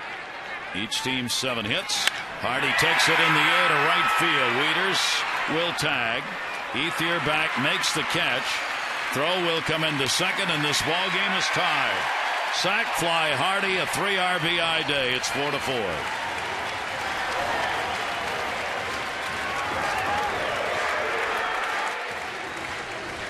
Pretty good inning here for the Orioles offense. Nice job by J.J. Hardy. He gets a pitch up and out over the plate. Instead of trying to pull that ball, he takes what's given to him. Easy sac fly. So Hardy now with 10 RBIs, 3 of them coming in this ball game. Runner at third base, infield halfway in with 1 down, and here's Pierce. He'll take the pitch. The Orioles officially 0 for 3 with runners in scoring position today, with the sac, 0 for 2 rather. But the sac fly in this inning has evened this ball game up, so the Orioles have come back from a 4-0 deficit. 1-0 delivery, and that's going to go to left field. That's going to be a base hit, and that will bring home Davis. Steve Pearce delivers the RBI, and the Orioles take the lead. Steve Pearce coming up with a few big hits here recently for the Orioles. Breaking out, getting his first hit with a home run. With the Orioles the lead a couple nights ago. Here's a look at a little changeup. Tries to turn it over out of the outer corner of the plate, but Pearce stays on it. He goes out and gets it. able to come out with a big hit to give the Orioles the lead for the first time today. And a visit to the mound to talk with the Dodgers starter Ryu. When the Orioles win, everyone wins. All season long, when the Orioles win and score 5 or more runs, you get 50% off regular menu price online orders at papajohns.com by entering promo code Orioles5. Better ingredients, better pizza. Papa John's, valid at participating Baltimore area Papa John's. So Rick Honeycutt, the pitching coach, out to have a word with Ryu. Remember, Ryu came into this with a 2.89 ERA in his first 3 ball games, and the Orioles have now put 5 runs up against him. And first action in the Dodger bullpen with a runner on at first base. Nolan REIMOLD up, 1 down. And REIMOLD will take it for the high strike. A home run for REIMOLD with 2 away came in the 4th inning. He now has 3 on the year and 4 RBIs as Buck Showalter's ball club again comes back to take the lead in this first half of our day-night doubleheader.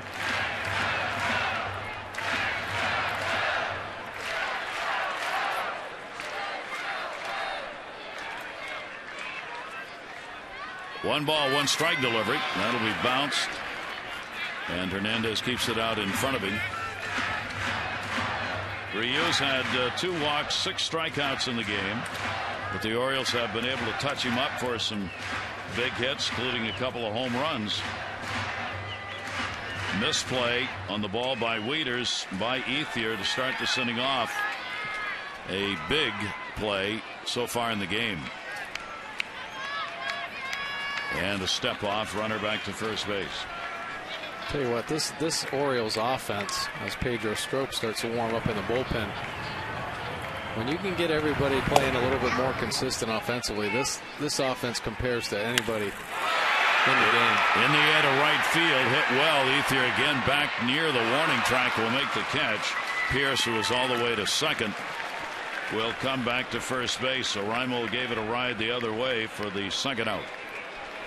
Yeah, the first couple weeks, it seemed like the top of the Orioles offense was really carrying. Obviously, Jones and Davis doing most of the damage, but Markakis swinging the bat well, Machado swinging the bat well. But here today, a lot of production from the bottom. J.J. Hardy with a big 2-run home run. Steve Pierce got that big hit to pick up an RBI. REIMOLD with the home run as well, and Casilla picked up a knock too. So you start doing some damage there at the bottom of the order. This offense is really potent. Ground ball towards second base. Ellis with a forced play will take it there himself. Casilla hits into the fielder's choice force out. The Orioles get a couple of runs to get the lead, and Hamill could be the winner.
Afternoon from Camden Yards. Ethier in the first inning off Jason Hamill, 3-run blast, scoring ELLIS and Kemp, put the Dodgers up, but J.J. Hardy answering right back in the second with a 2-run home run. Nolan REIMOLD in the fourth with a solo shot as the Orioles creep a little bit closer, but then Steve Pearce in the sixth picks up the go-ahead RBI, scoring Chris Davis. And the Orioles now have the lead going into the seventh, 5-4. J.J. Hardy with that 2-run home run, 3 RBIs on the day. Ryu pitched pretty well, 6 innings, but the Orioles able to get to him with 5 earned runs. Did have 6 strikeouts, so Jason Hamill settling in after a couple rough innings, really threw the ball well. And he gives way to Pedro Strop, now in relief. Pedro Strop, a couple rough outings here recently, but he's looking to get back on track. There's no way you can hold this guy down. His track record is too good. Firm fastball, can get it up there, 98 miles an hour with a power slider. And he'll go to work, and a swing and a miss taken by Crawford. Our Geico highlights, saving people money on more than just car insurance. Geico. Kyle Crawford has faced Strop. He's 2 for 2 with a home run. Only he and Gonzalez have seen Pedro Strop before on this Dodger team. 7th inning. 0-1 delivery to him, and that will be taken away. He has doubled, 1 for 3. Has a 4-game hit streak going. Hamill out of there. Could be the winner, looking for his 3rd win against 1 loss, as those runs in that last half inning, of course, went to his benefit.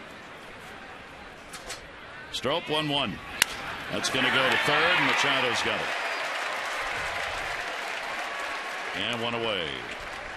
The Orioles invite you to a very special American Red Cross blood drive Saturday, May 4 from 8 to 4 here at Oriole Park at Camden Yards. All donors receive a limited edition Orioles t-shirt, 2 tickets to an upcoming game, and a chance to meet Orioles Hall of Famer Al Bumbry. Appointments are strongly recommended. Schedule yours, 1-800-RED-CROSS. That's going to be on May 4 from 8 to 4 here at Camden Yards. Mark Ellis. Big day, double, single, RBI, run scored. Takes the pitch outside, hitting at .321 now with 4 runs batted in.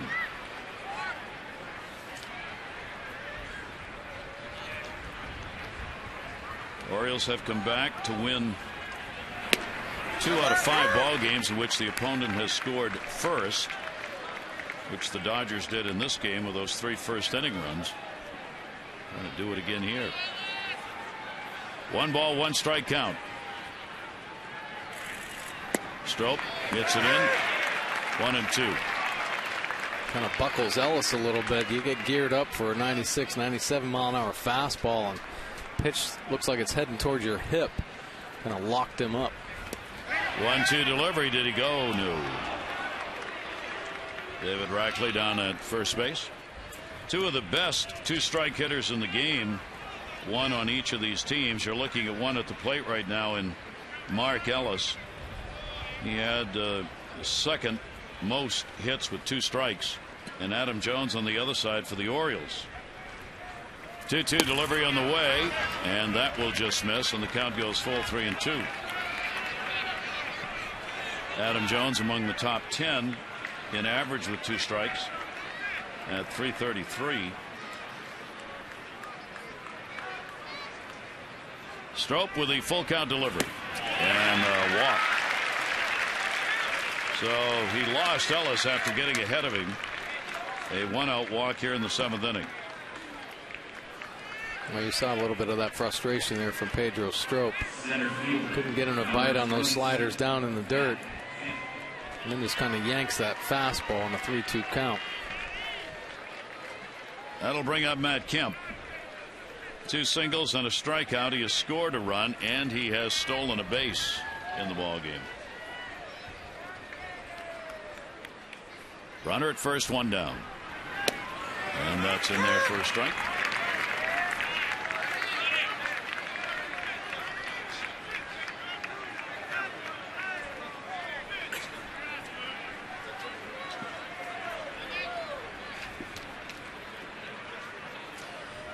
Oh, 0-1 on Kemp. Ellis short lead. Fastball, that's going to be taken inside. Well, you saw Jason Hamill. He was able to get that fastball in on Kemp. And the bat speed not quite there yet. I think Pedro Strop's just going to keep pumping that fastball in there on him. 1-1 delivery. Fouled off. 1-2. Hard to believe you'd be saying that about Matt Kemp. You're going to just keep firing fastballs at him in past years, but that's what we were talking about. It's that bat that's just a little slow right now. So until he's able to adjust, don't speed him up.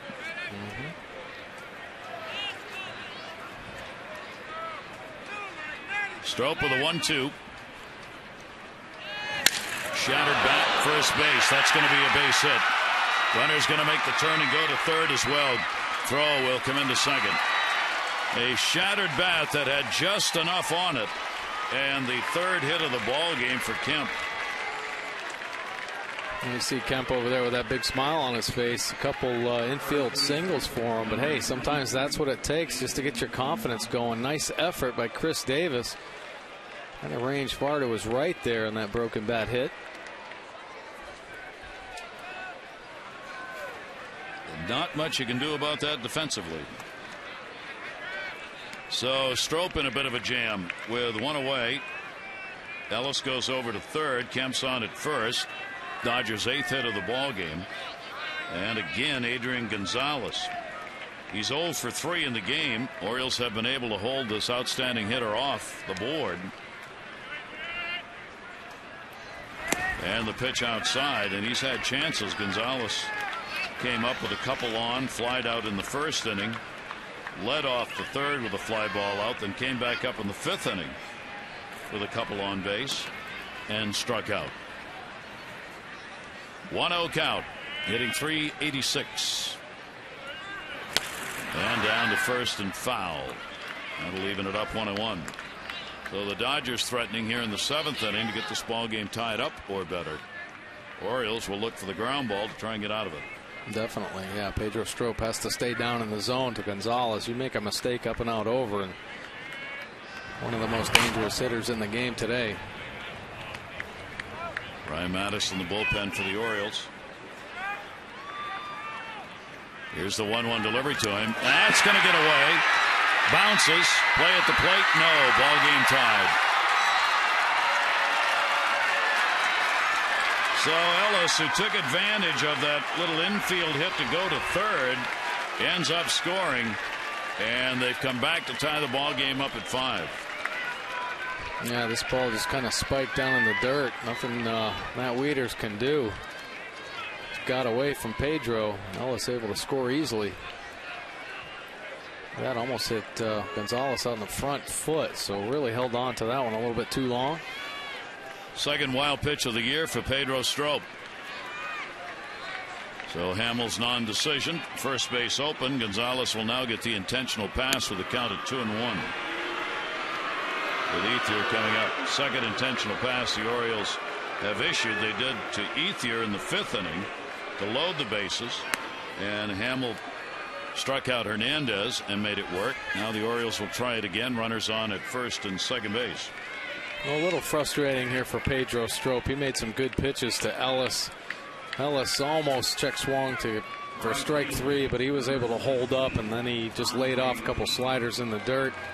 And Kemp, a broken back single. I mean, pretty frustrating for Pedro. You know, made a really good pitch. And when you see parts of the bat flying over, you think you did your job. Unfortunately, seeing eye single, found a hole. And Buck Showalter is going to come out and visit with Pedro Strop. So that's going to be it for Strop. He's going to come out of there with the left-hander Ethier coming to the plate. Brian Mattis will come out of the bullpen for the Orioles. As the Dodgers have come back and tied this ball game up 1 run in here in the 7th. It's 5-5.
good time. It's Miller time. Gary Thorne and Mike Bordick with you, and it's also Brian Mattis time. Yeah, Brian Mattis really doing a great job out of the bullpen for the Orioles. He's been in 6 games this year at 1.59 earned run average. Very good. 5 strikeouts to 1 base on balls, but he can leave some runners out there on base. Has a streak going of 19 runners left out there, leaving them stranded. So this is a guy you want in a situation like this. So the Dodgers already with a run in. 1 down. Andre Ethier delivered a home run first inning, his second of the year. Dodgers are 2 for 6 with runners in scoring position today. Kemp on at second, Gonzalez on at first. Ethier will take the pitch for a strike. Now, Ethier started out this season against lefties hitting .304. He's 7 for 23 with a home run. Last season against left-handers he hit only .222. Hit 103 points higher against right-handers last year. This year better against lefties so far. That is in the dirt, blocked by Wieters. 1 ball, 1 strike count. There you go. Brian Mattis has stranded all 19 inherited runners since moving to the bullpen last year. And that's impressive. What an adjustment. Shows you his confidence coming out of that bullpen.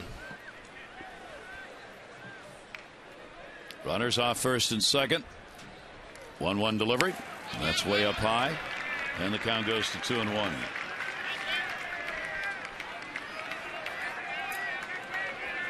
Oriole bullpen comes into the day ranked 5th in the American League in earned run average. But they have the best walk per strikeout ratio of any bullpen in the league. 2-1 delivery on the way, and that's there. That fooled him. Ethier got locked in on it. 2-2 count. Well, Brian Mattis, of course, has every pitch, in his repertoire. He was a starting pitcher. He has the ability to throw all of his pitches for strikes at any time. Nice breaking ball right there from Brian Mattis. 2-2 delivery, and he got him. So Mattis comes on, gets a big strikeout. Ethier out number 2. Well, the big breaking ball, the pitch before, and the surprise attack with the fastball. Not quite the location that Matt Wieters wanted, but I think it just caught him off guard and blew that 91-mile-an-hour fastball right by him. So that will bring up Ramon Hernandez. The former Orioles had his chances. Came up with the bases loaded 5th inning and struck out. Comes up with runners on first and second and 2 down now. And Mattis will miss inside to him. Hernandez has not had a lot of at-bats anyway, only 8. And this is the first time he has faced a left-hander this year.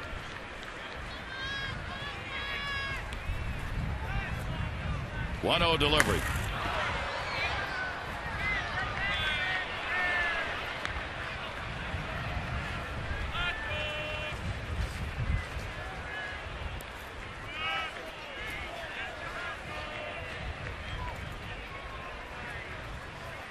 One ball, 1 strike count with 2 down. Dodgers with a run in here in the 7th to tie the ball game up. Ramon Hernandez, who spent 3 years in the Orioles organization, at the plate. 1-1 delivery. He played in 383 games for the Orioles. A lot of starting catching work for him. 2006 he hit .275.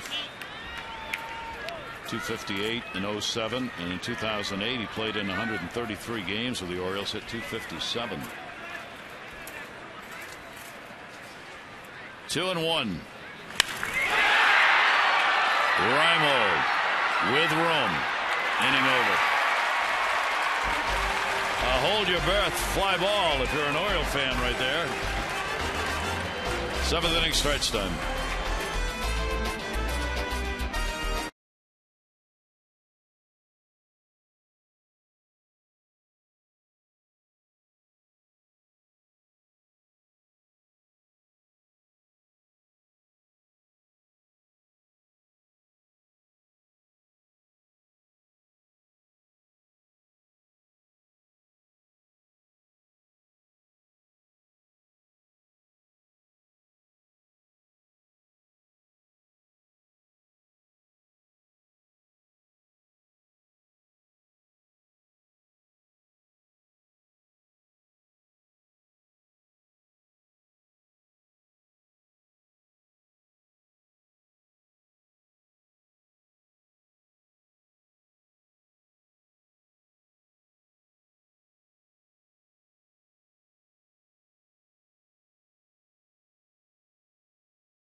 may not be reproduced or retransmitted in any form, and the accounts and descriptions of this game may not be disseminated without the express written consent of the Orioles. So both of the starters in this ball game are non-decision. As Ryu's coming out of the ball game for the Dodgers, they go to the bullpen for Kenley Jansen. Yeah, Jansen, he's actually been used as a closer at points in his career. He's been in 8 games, 2.35 earned run average. See 11 strikeouts. This guy's a strikeout guy. He's got a great cutter. You're going to see occasional slider from him, but cutter. That's what you're going to see from Jansen. Get it up there about 94 miles an hour. And he's tough because he kind of crossfires. You'll see him stride closed and throw across his body a little bit. So he adds some deception out there on the mound as well. One of the players out of Curacao. And he'll go to work against the Orioles in the bottom half of the 7th inning with the top of the order coming up. Mike mentioned how Kenley Jansen had been used as a closer, and not a bad one at that. But now in a more of a setup role. He was 25 out of 32 in save opportunities last year. He has held opponents to a .235 average so far this year. 11 strikeouts, 7 2/3, as you saw. Here's Nick Markakis to face him. Markakis with a single, 1 for 3. Nick now has a 7-game hit streak.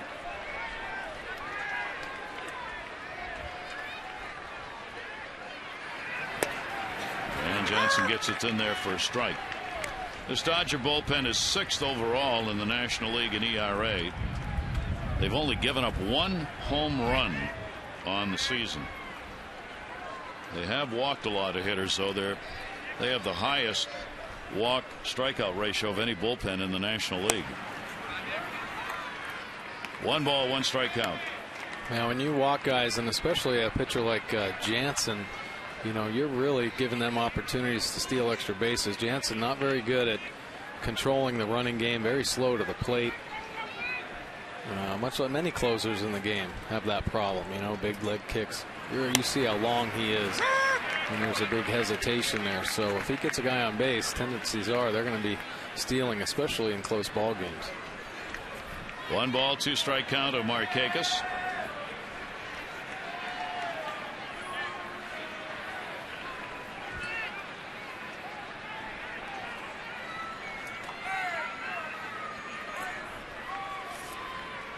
One-two delivery off the fist to first base. Gonzalez will make the flip, and the out recorded here in the 7th inning. Turning to our notebook, east winds blowing today. Mark Teixeira, Curtis Granderson. Yankees happy that both have started taking batting practice again. For the Tampa Bay Rays looking for some offense last night, they went home and found some. They scored 8 runs in a win over Oakland last night, tying their season high, so maybe their bats are coming alive. And today in Boston, Clay Buchholz, he is still pitching against Kansas City. No runs allowed in the previous 18 innings pitched, and today a run on 5 hits and 5 2/3. He is still in the ball game. However, Kansas City has jumped out to a 1-0 lead. Here's Manny Machado. Machado 0 for 3 in the game, 3 for 15 in the homestand. Off the breaking ball, off the mask.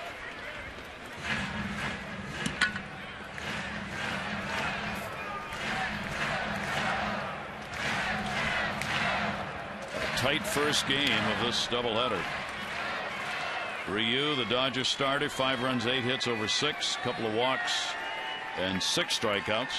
The Orioles' Jason Hamill surrendering the 4 runs, 7 hits over 6.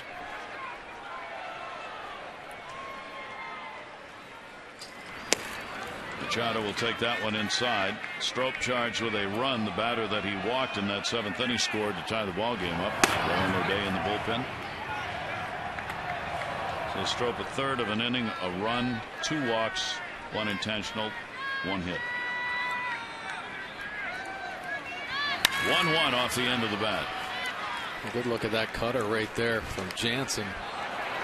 His primary pitch. And that's all we've seen, both the lefties and now Manny Machado.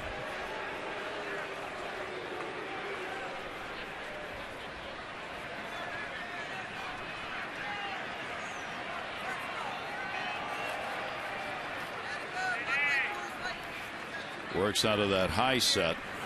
Overhand 1-2 will be foul back.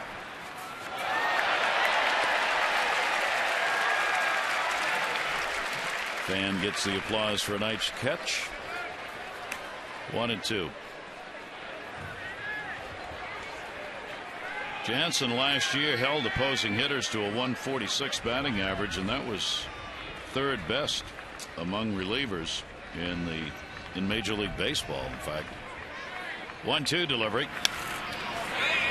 Greg Kimbrell, the closer for Atlanta, and Aroldis Chapman with Cincinnati were the only two ahead of him with lower batting average for relievers. Well, you can see what makes him so good. I mean, he's 6'5" out there, so he really creates a good downward angle. He gets on top of his pitches, and when he has that kind of movement there, very effective. Hard to square him up. Center. Kemp. Wind still blowing that ball around a little bit. Follow the Orioles all season long. MLB.com at bat on your iPhone, iPad, or Android. Get scores, stats, highlights, live audio, and more. Text at bat 31826, or you can go to Orioles.com for details.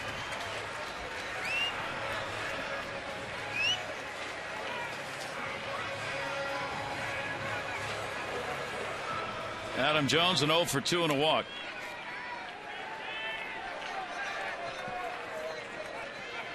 Dodgers had a 3-run first inning. They got another in the second to take a 4-0 lead. Second inning, the Orioles. J.J. Hardy, a 2-run homer. Orioles came back to tie it up. REIMOLD picked up a home run in the fourth to make it a 1-run game. And then in the sixth inning, Orioles, Hardy RBI tied it. Pierce RBI base hit had the lead. But the Dodgers came right back in the seventh to pick up the go-ahead on a wild pitch by Stroke.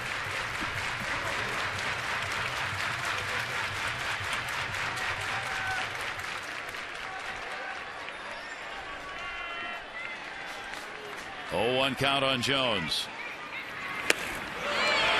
High heat. Well, he got on that one 93 miles an hour right there. A little bit of a cut at the end up in the zone. And Jones couldn't quite catch up to that one.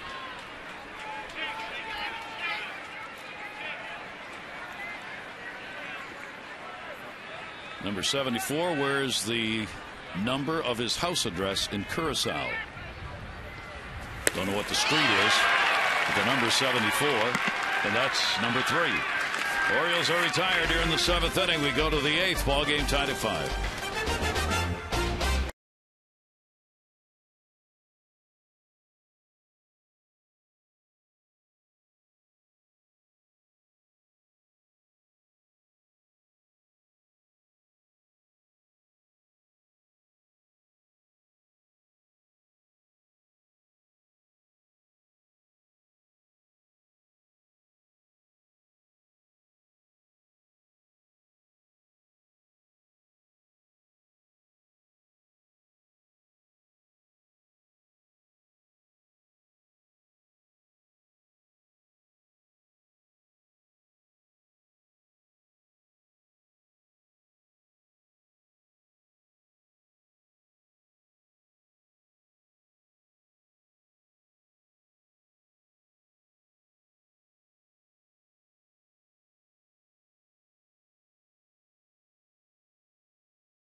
Are the candidates. J.J. Hardy with a big day, 3 RBI homer, 2 RBI homer, and 3 RBIs total.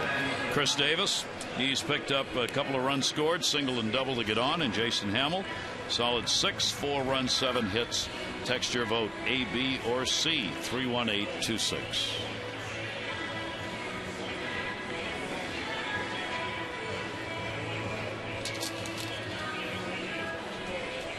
Eighth inning here at Camden Yards. Second game tonight, 7 o'clock. Third game tomorrow, 1:30. Jake Arrieta, Chad Billingsley, the scheduled pitchers tomorrow. Wei-Yin Chen, Josh Beckett tonight.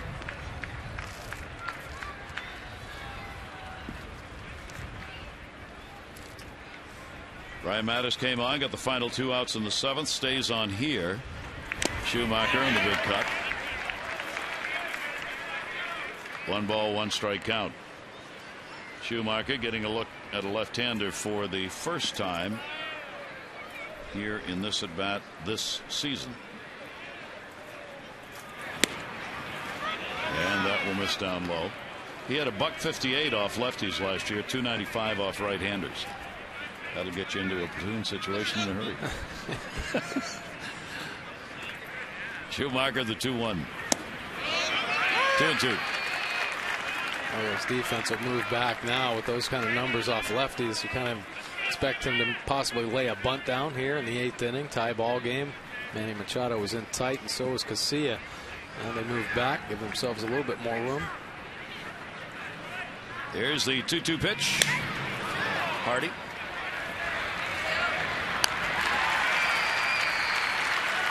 One away in the 8th.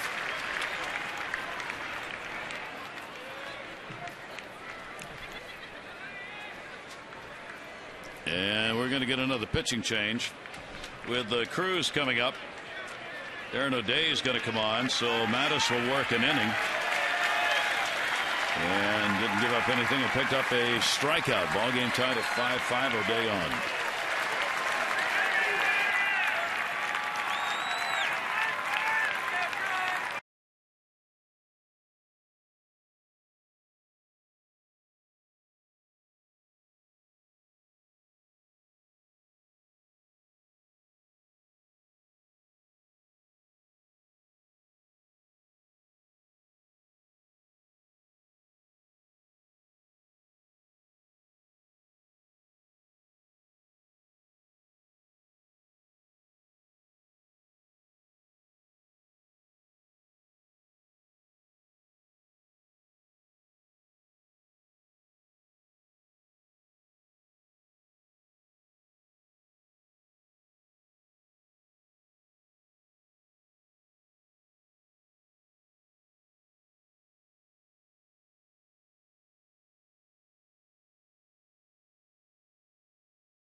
Games this year. He finally got an earned run average. He was at 0 up until his last outing where he gave up a solo home run, so a 1.13 earned run average. 6 strikeouts to no base on balls. Sinker baller with a sweeping slider and the rising fastball. Very effective for Buck Showalter out of the bullpen. So O'Day will work with 1 down, nobody on here in the 8th inning. Cruz and then Justin Sellers, number 9 hitter, due up. Luis Cruz out of Mexico, where he still lives, played in the Mexican League from '83 to 2000. More than 200 home runs is how they put it in the Dodger press guide, because the stats kept in the Mexican League sometimes vary a little. But where don't they? Cruz up. And he'll go after the first pitch and foul it back. Cruz last year got in 78 games with the Dodgers. He hit .297, and he's always been a very good fielder.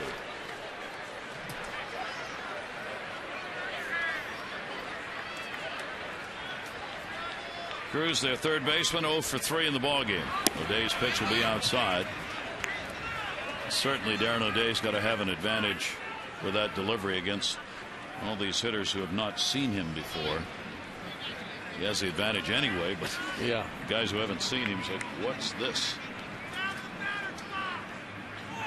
1-1 delivery off the end foul. Yeah, it's really tough. I mean, he has such a unique delivery. There just aren't enough pitchers like him in the game. So even if you have faced him before, you just don't see him frequently enough to feel comfortable with it. It's just a completely different arm slot. 1 ball, 2 strike count.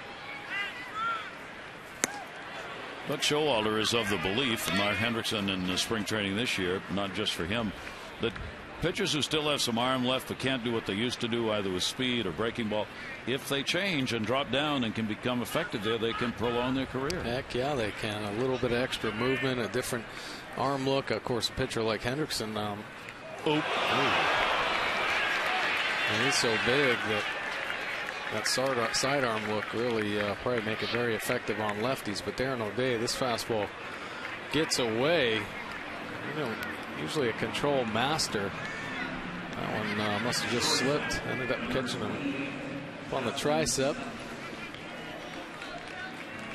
So O'Day, batter on against him. Second hit batter he's had this year. And here is Justin Sellers, the number 9 hitter. 8 hits, 42 at bats, a homer, and 1 RBI. Machado even with the bag at third. 1 down. Leadoff batter Kyle Crawford waiting on deck.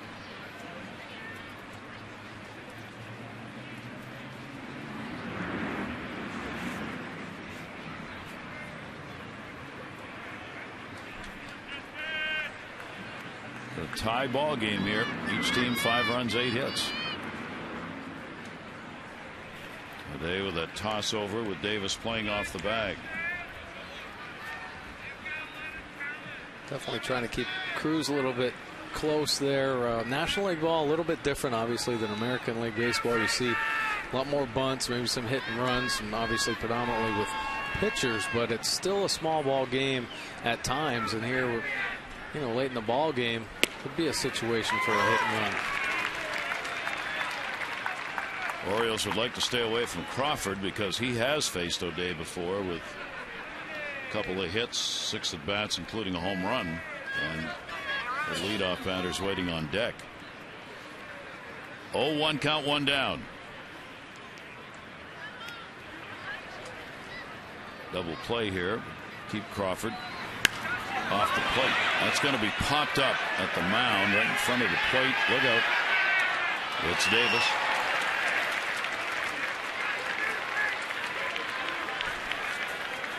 Manny Machado, having seen with his own eyes Chris Davis break a bat over his knee, decided, Chris, it's all yours. Go ahead and take it. Take it. Leaders made that decision real early. Yeah. See, Chris Davis took a knee to the thigh. Limping back there a little bit, but yeah, everybody gives way to Chris Davis. The blocking guard. Here is Crawford with a runner on at first now and 2 down. 1 for 4, double. And Crawford take the strike on the outside corner.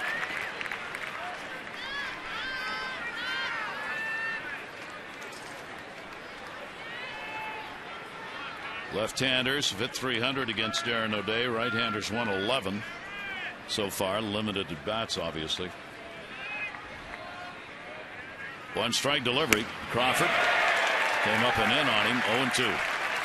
I don't know if there's a pitcher in the game that can execute the high fastball better than Darren O'Day. Every time he throws it, it's right at the top of the strike zone box or just a little bit higher. Another perfect elevated fastball.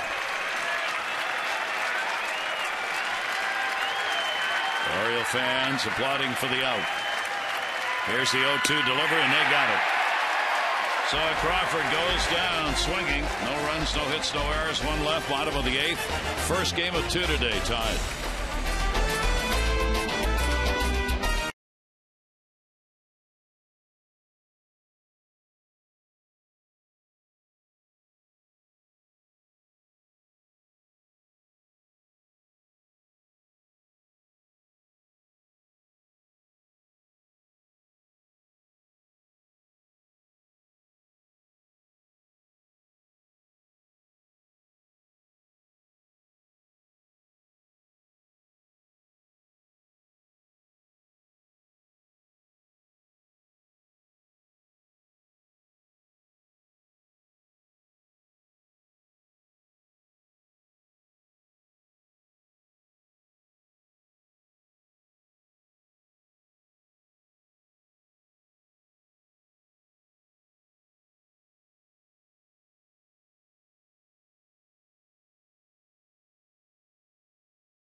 contributes $50 to support the Y of Central Maryland's Fit and Fun program.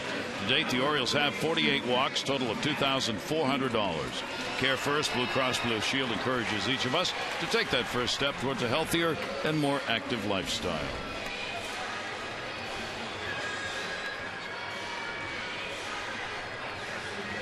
Well, this is where it gets fun, as they say.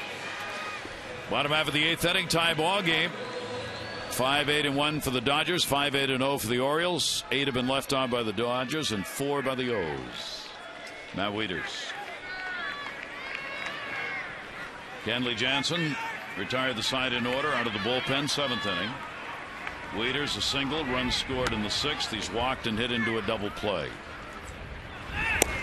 And will take the pitch for a strike. David Ortiz has returned for the Red Sox today in Fenway, 2 for 3, and RBI, 2 singles so far. Kansas City leading 2-1.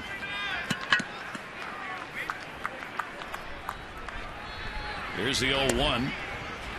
Good fastball. That's in there for a strike. Double barrel action in the bullpen now. Belisario and Paco Rodriguez. Depending on the situation.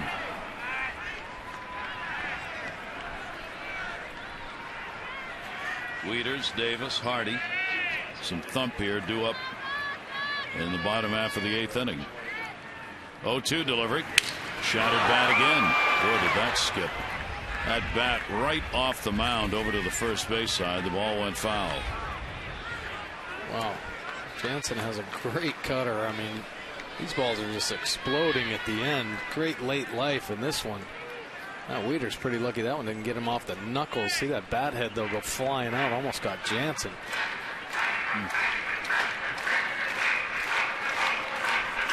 There's some new lumber picked up by the Oriole catcher.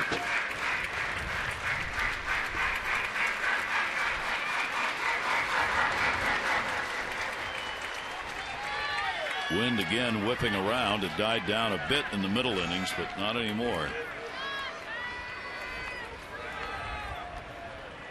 0-2 count. Outfield with shade towards left. And the 0-2 delivery will be outside. And a 1-ball 2-strike count.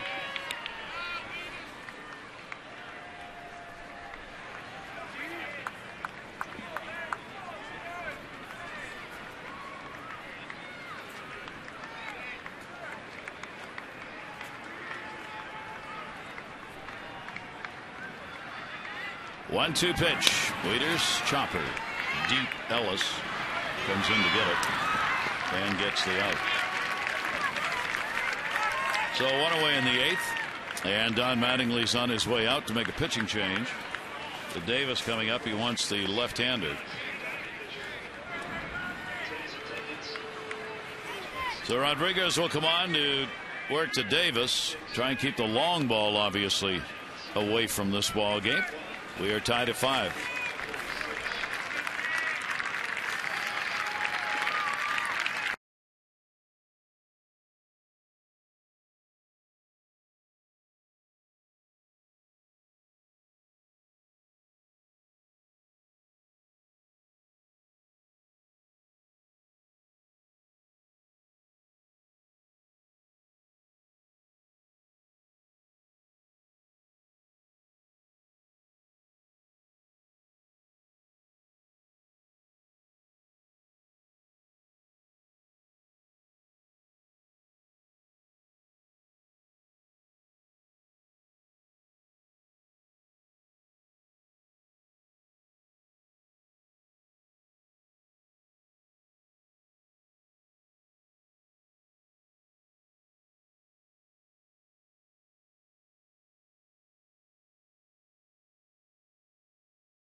stars of baseball. He just turned 22 years old. Yeah, 22 years old, and he was in last year's draft. He was the first player actually to make it to the big leagues from that 2012 draft year, and he's doing a nice job for the Dodgers. Rushed up. He's another cutter pitcher, though. You're going to see a lot of cutters and sliders from him. Good lefty matchup guy, but he also can face righties. He's got enough weapons, good changeup to go along with it. And he's been in 8 games this year. So as we get to the end of this ball game, a lot of matchups, and Paco's in to face Chris Davis. Rodriguez out of Miami Beach, Florida.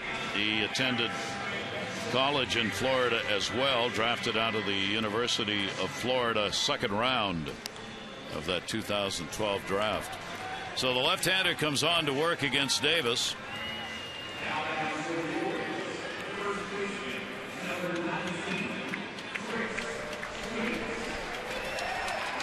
We're in the 8th inning, 1 down, nobody on. Hardy to follow.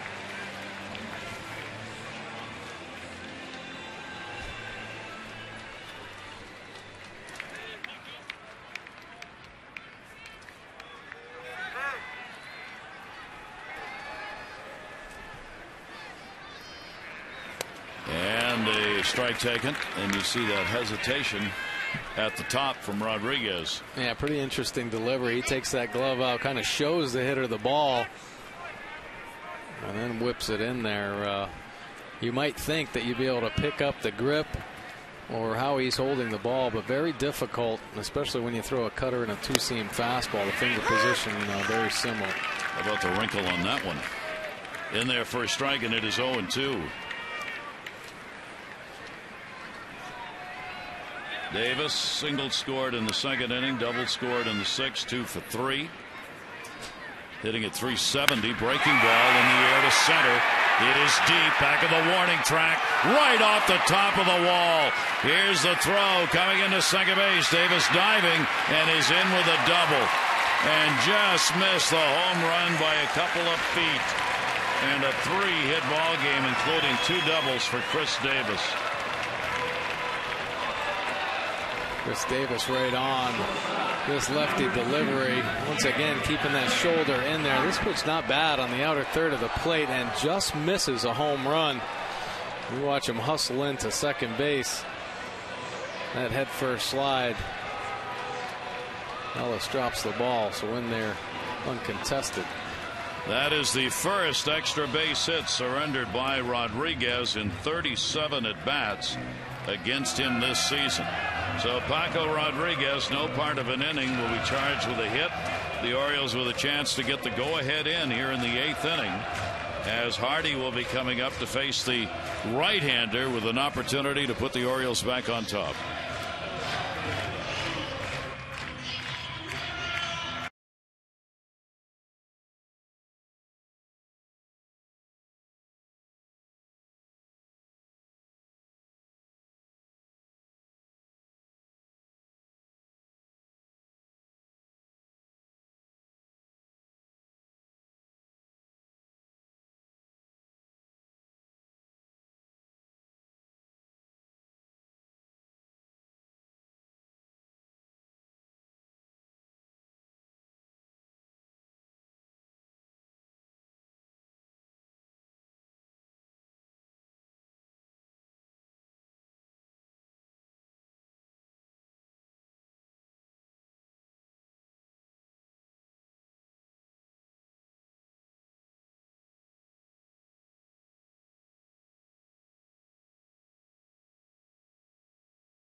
Eight games this year, 4.05 earned run average, 5 strikeouts, 4 base on balls, so you think there's a little bit of inconsistencies in there, but he's a power sinker ball pitcher.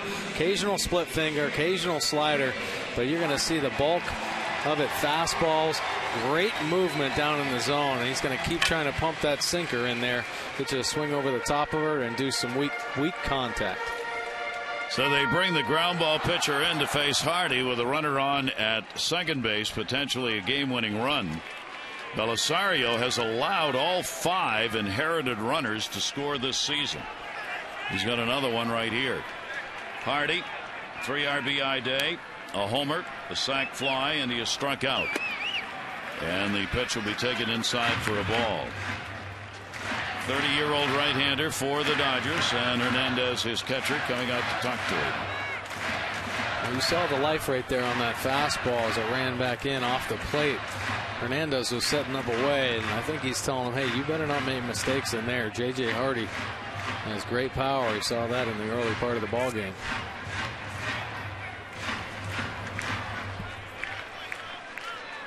Belisario out of Venezuela.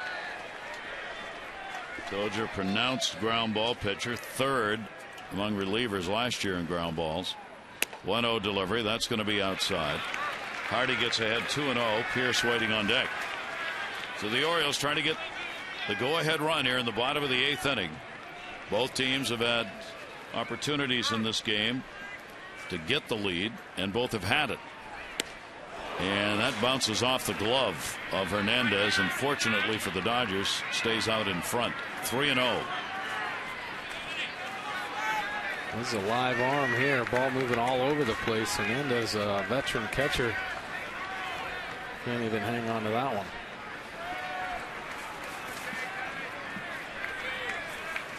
Davis off second. 3-0 count on Hardy. And walked him on 4 straight.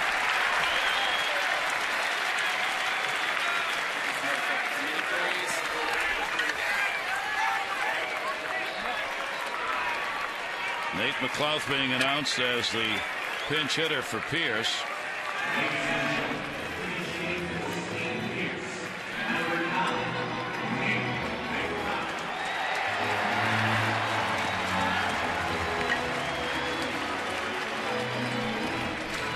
So McLouth with runners on at first and second base.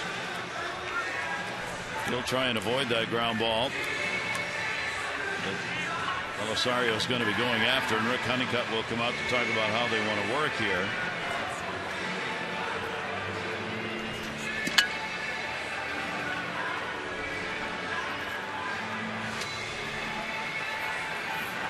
Both of these teams have had to go in this first game of the doubleheader a little deeper into these bullpens than they would have liked. Jansen, Rodriguez, Belisario, even though Rodriguez only worked to a batter, still had to warm up and come in. The Orioles have had Strop, Mattis, and O'Day, and if the Orioles could get a lead here, they'd be able to bring the closer in, Jim Johnson, to try and finish it off.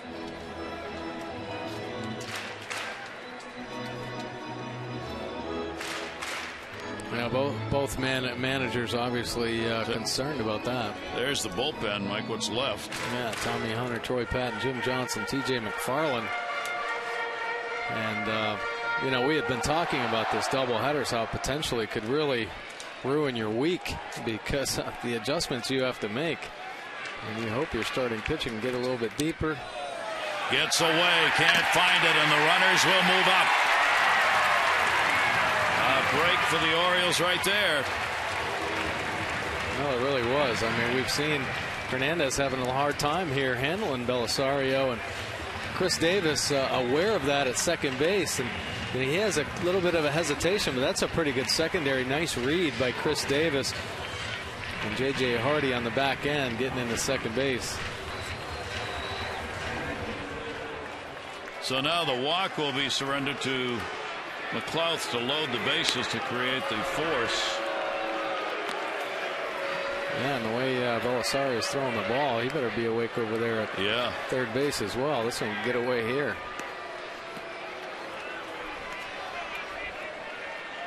Ball 3 to Nate McLouth.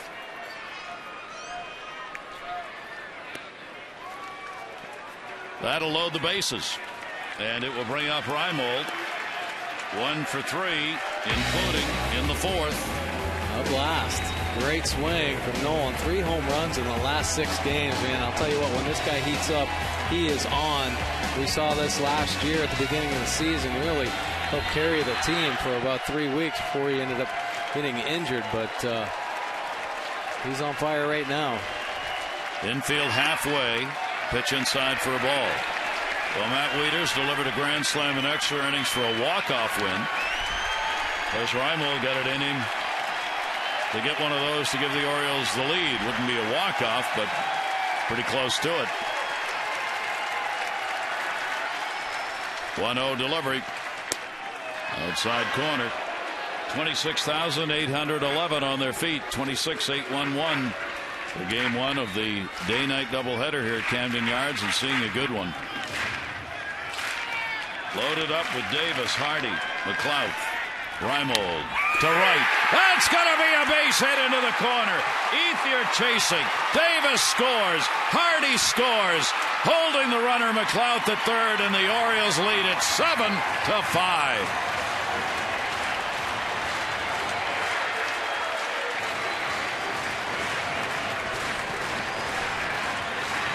Nolan getting stretched out there.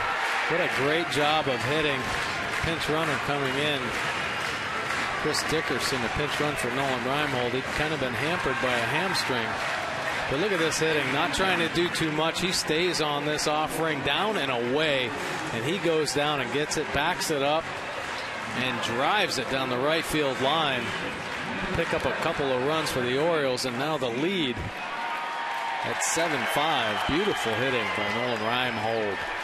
Dickerson running, REIMOLD a 3 RBI ball game.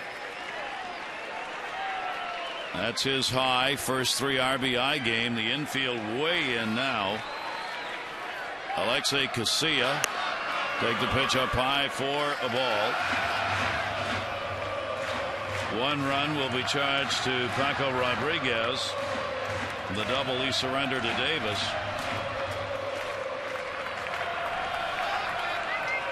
Orioles now 7 runs on 10 hits. 1 for 3 in the ball game for Casilla. Bunting, squeeze, he missed it. Hernandez tags him, throws to third, and they'll get the runner, McLeod. Squeeze was on, and the bunt was missed by Casilla. Well, nice aggressive call right there from Buck Showalter. Unfortunately, it didn't get executed, but hey, every run matters. A good opportunity for a tack-on run. And just that late life, and you see Casilla's frustration there. And they almost got out of that inning with a double play. Chris Dickerson, nice heads-up base running in there safely at third. 1-1 delivery way inside by Belisario. So now 2 down with the runner at third base. As Dickerson moved up. There he is. Orioles up by 2. Jim Johnson's ready in the bullpen. 2 ball, 1 strike count. Casilla down to first. Foul ball.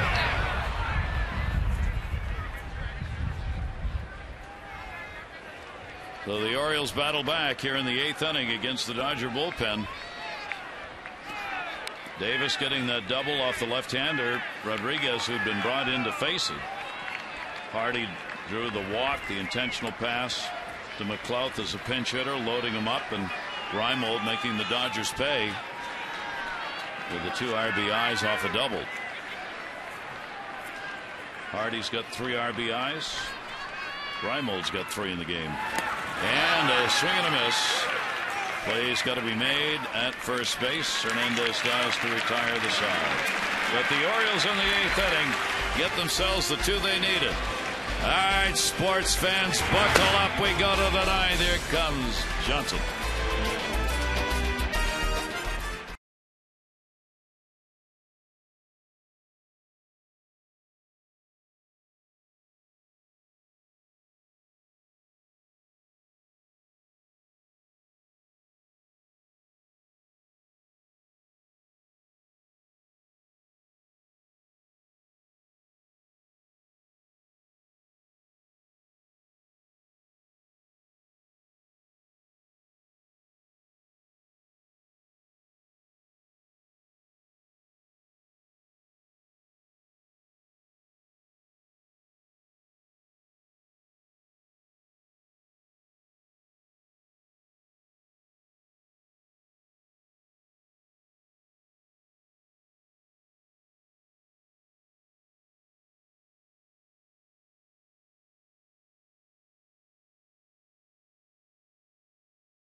Baseball on Masson is brought to you by Southwest Airlines. Find our fares online only at southwest.com and by your local BMW dealer.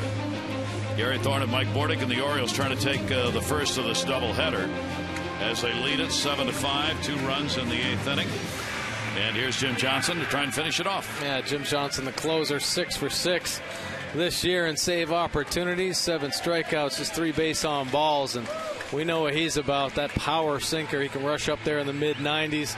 He does have some great secondary pitches as well, but that sinker is his primary go-to pitch, and he's going to be aggressive with it here in this ball game with the Orioles up by 2. So top of the 9th inning here at Camden Yards. For those runs by the Orioles, Darren O'Day could be the winner and go 2-0. Rodriguez could be the loser, even though he worked only 1 batter. And that will be taken for a ball. Middle of the order, Ellis, Kemp, Gonzalez. Ellis has scored a couple of runs at an RBI sac fly. He's singled, doubled, and walked. He's had a big day at the plate for the Dodgers, hitting at .321. 1-1. Hits the call in the outside corner. 2 ball, 1 strike count. Ellis shaking his head about it. Well, sometimes the advantage goes to the best closer in the game. That pitch might have been a little off and down. Good pitcher's pitch. 1-2 delivery to him, grounded down to first. That'll be a foul ball. Just fought that pitch off. Second half of the day-night doubleheader tonight will be at 7 o'clock. Masson HD and WJZ will have it. Masson HD will have the O's Extra show at 6:30. 1-2 delivery taken down low. Celebration of Earl and Earl Weaver. That will start at 6. So fans coming to tonight's game, you want to get here for that. And O's Extra will have coverage of some of that tonight. 2-2 delivery outside and a 3 ball, 2 strike count. Trying to go back to that spot down and away. Just missing a couple times.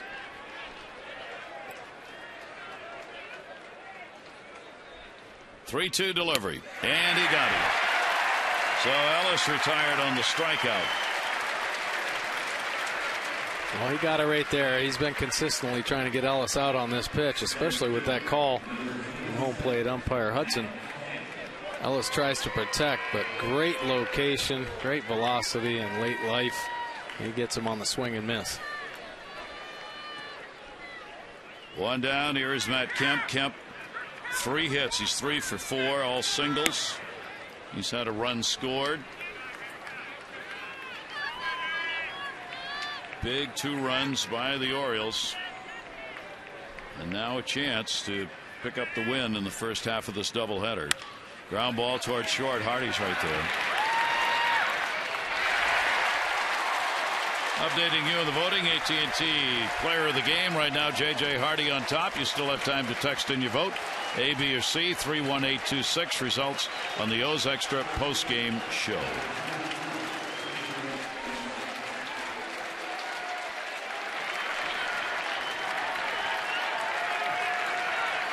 Jim Johnson is after his 27th consecutive save. His ERA over that span, 0.35 for Jim Johnson. That's okay. Oh my gosh. 28 if he can get this one. He's got the 27 mark. Gonzalez the batter and taken for a strike. 2 down, 9th inning, nobody on. Gonzalez 0 for 3, an intentional walk.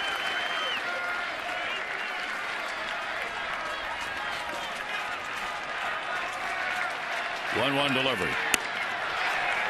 Johnson would also go on top if he can get this save in the American League this season. This would be his 7th. Williamson of Seattle's got 6.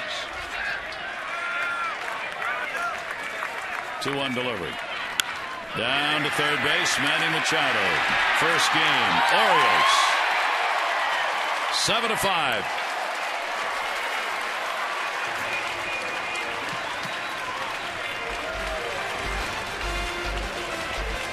will get the win to go 2-0. Rodriguez is going to take the loss. His first decision on the season, and Jim Johnson indeed does get number 7. And the Orioles come away winners, 7-10-0 for the O's, 5-8-1 for the Dodgers.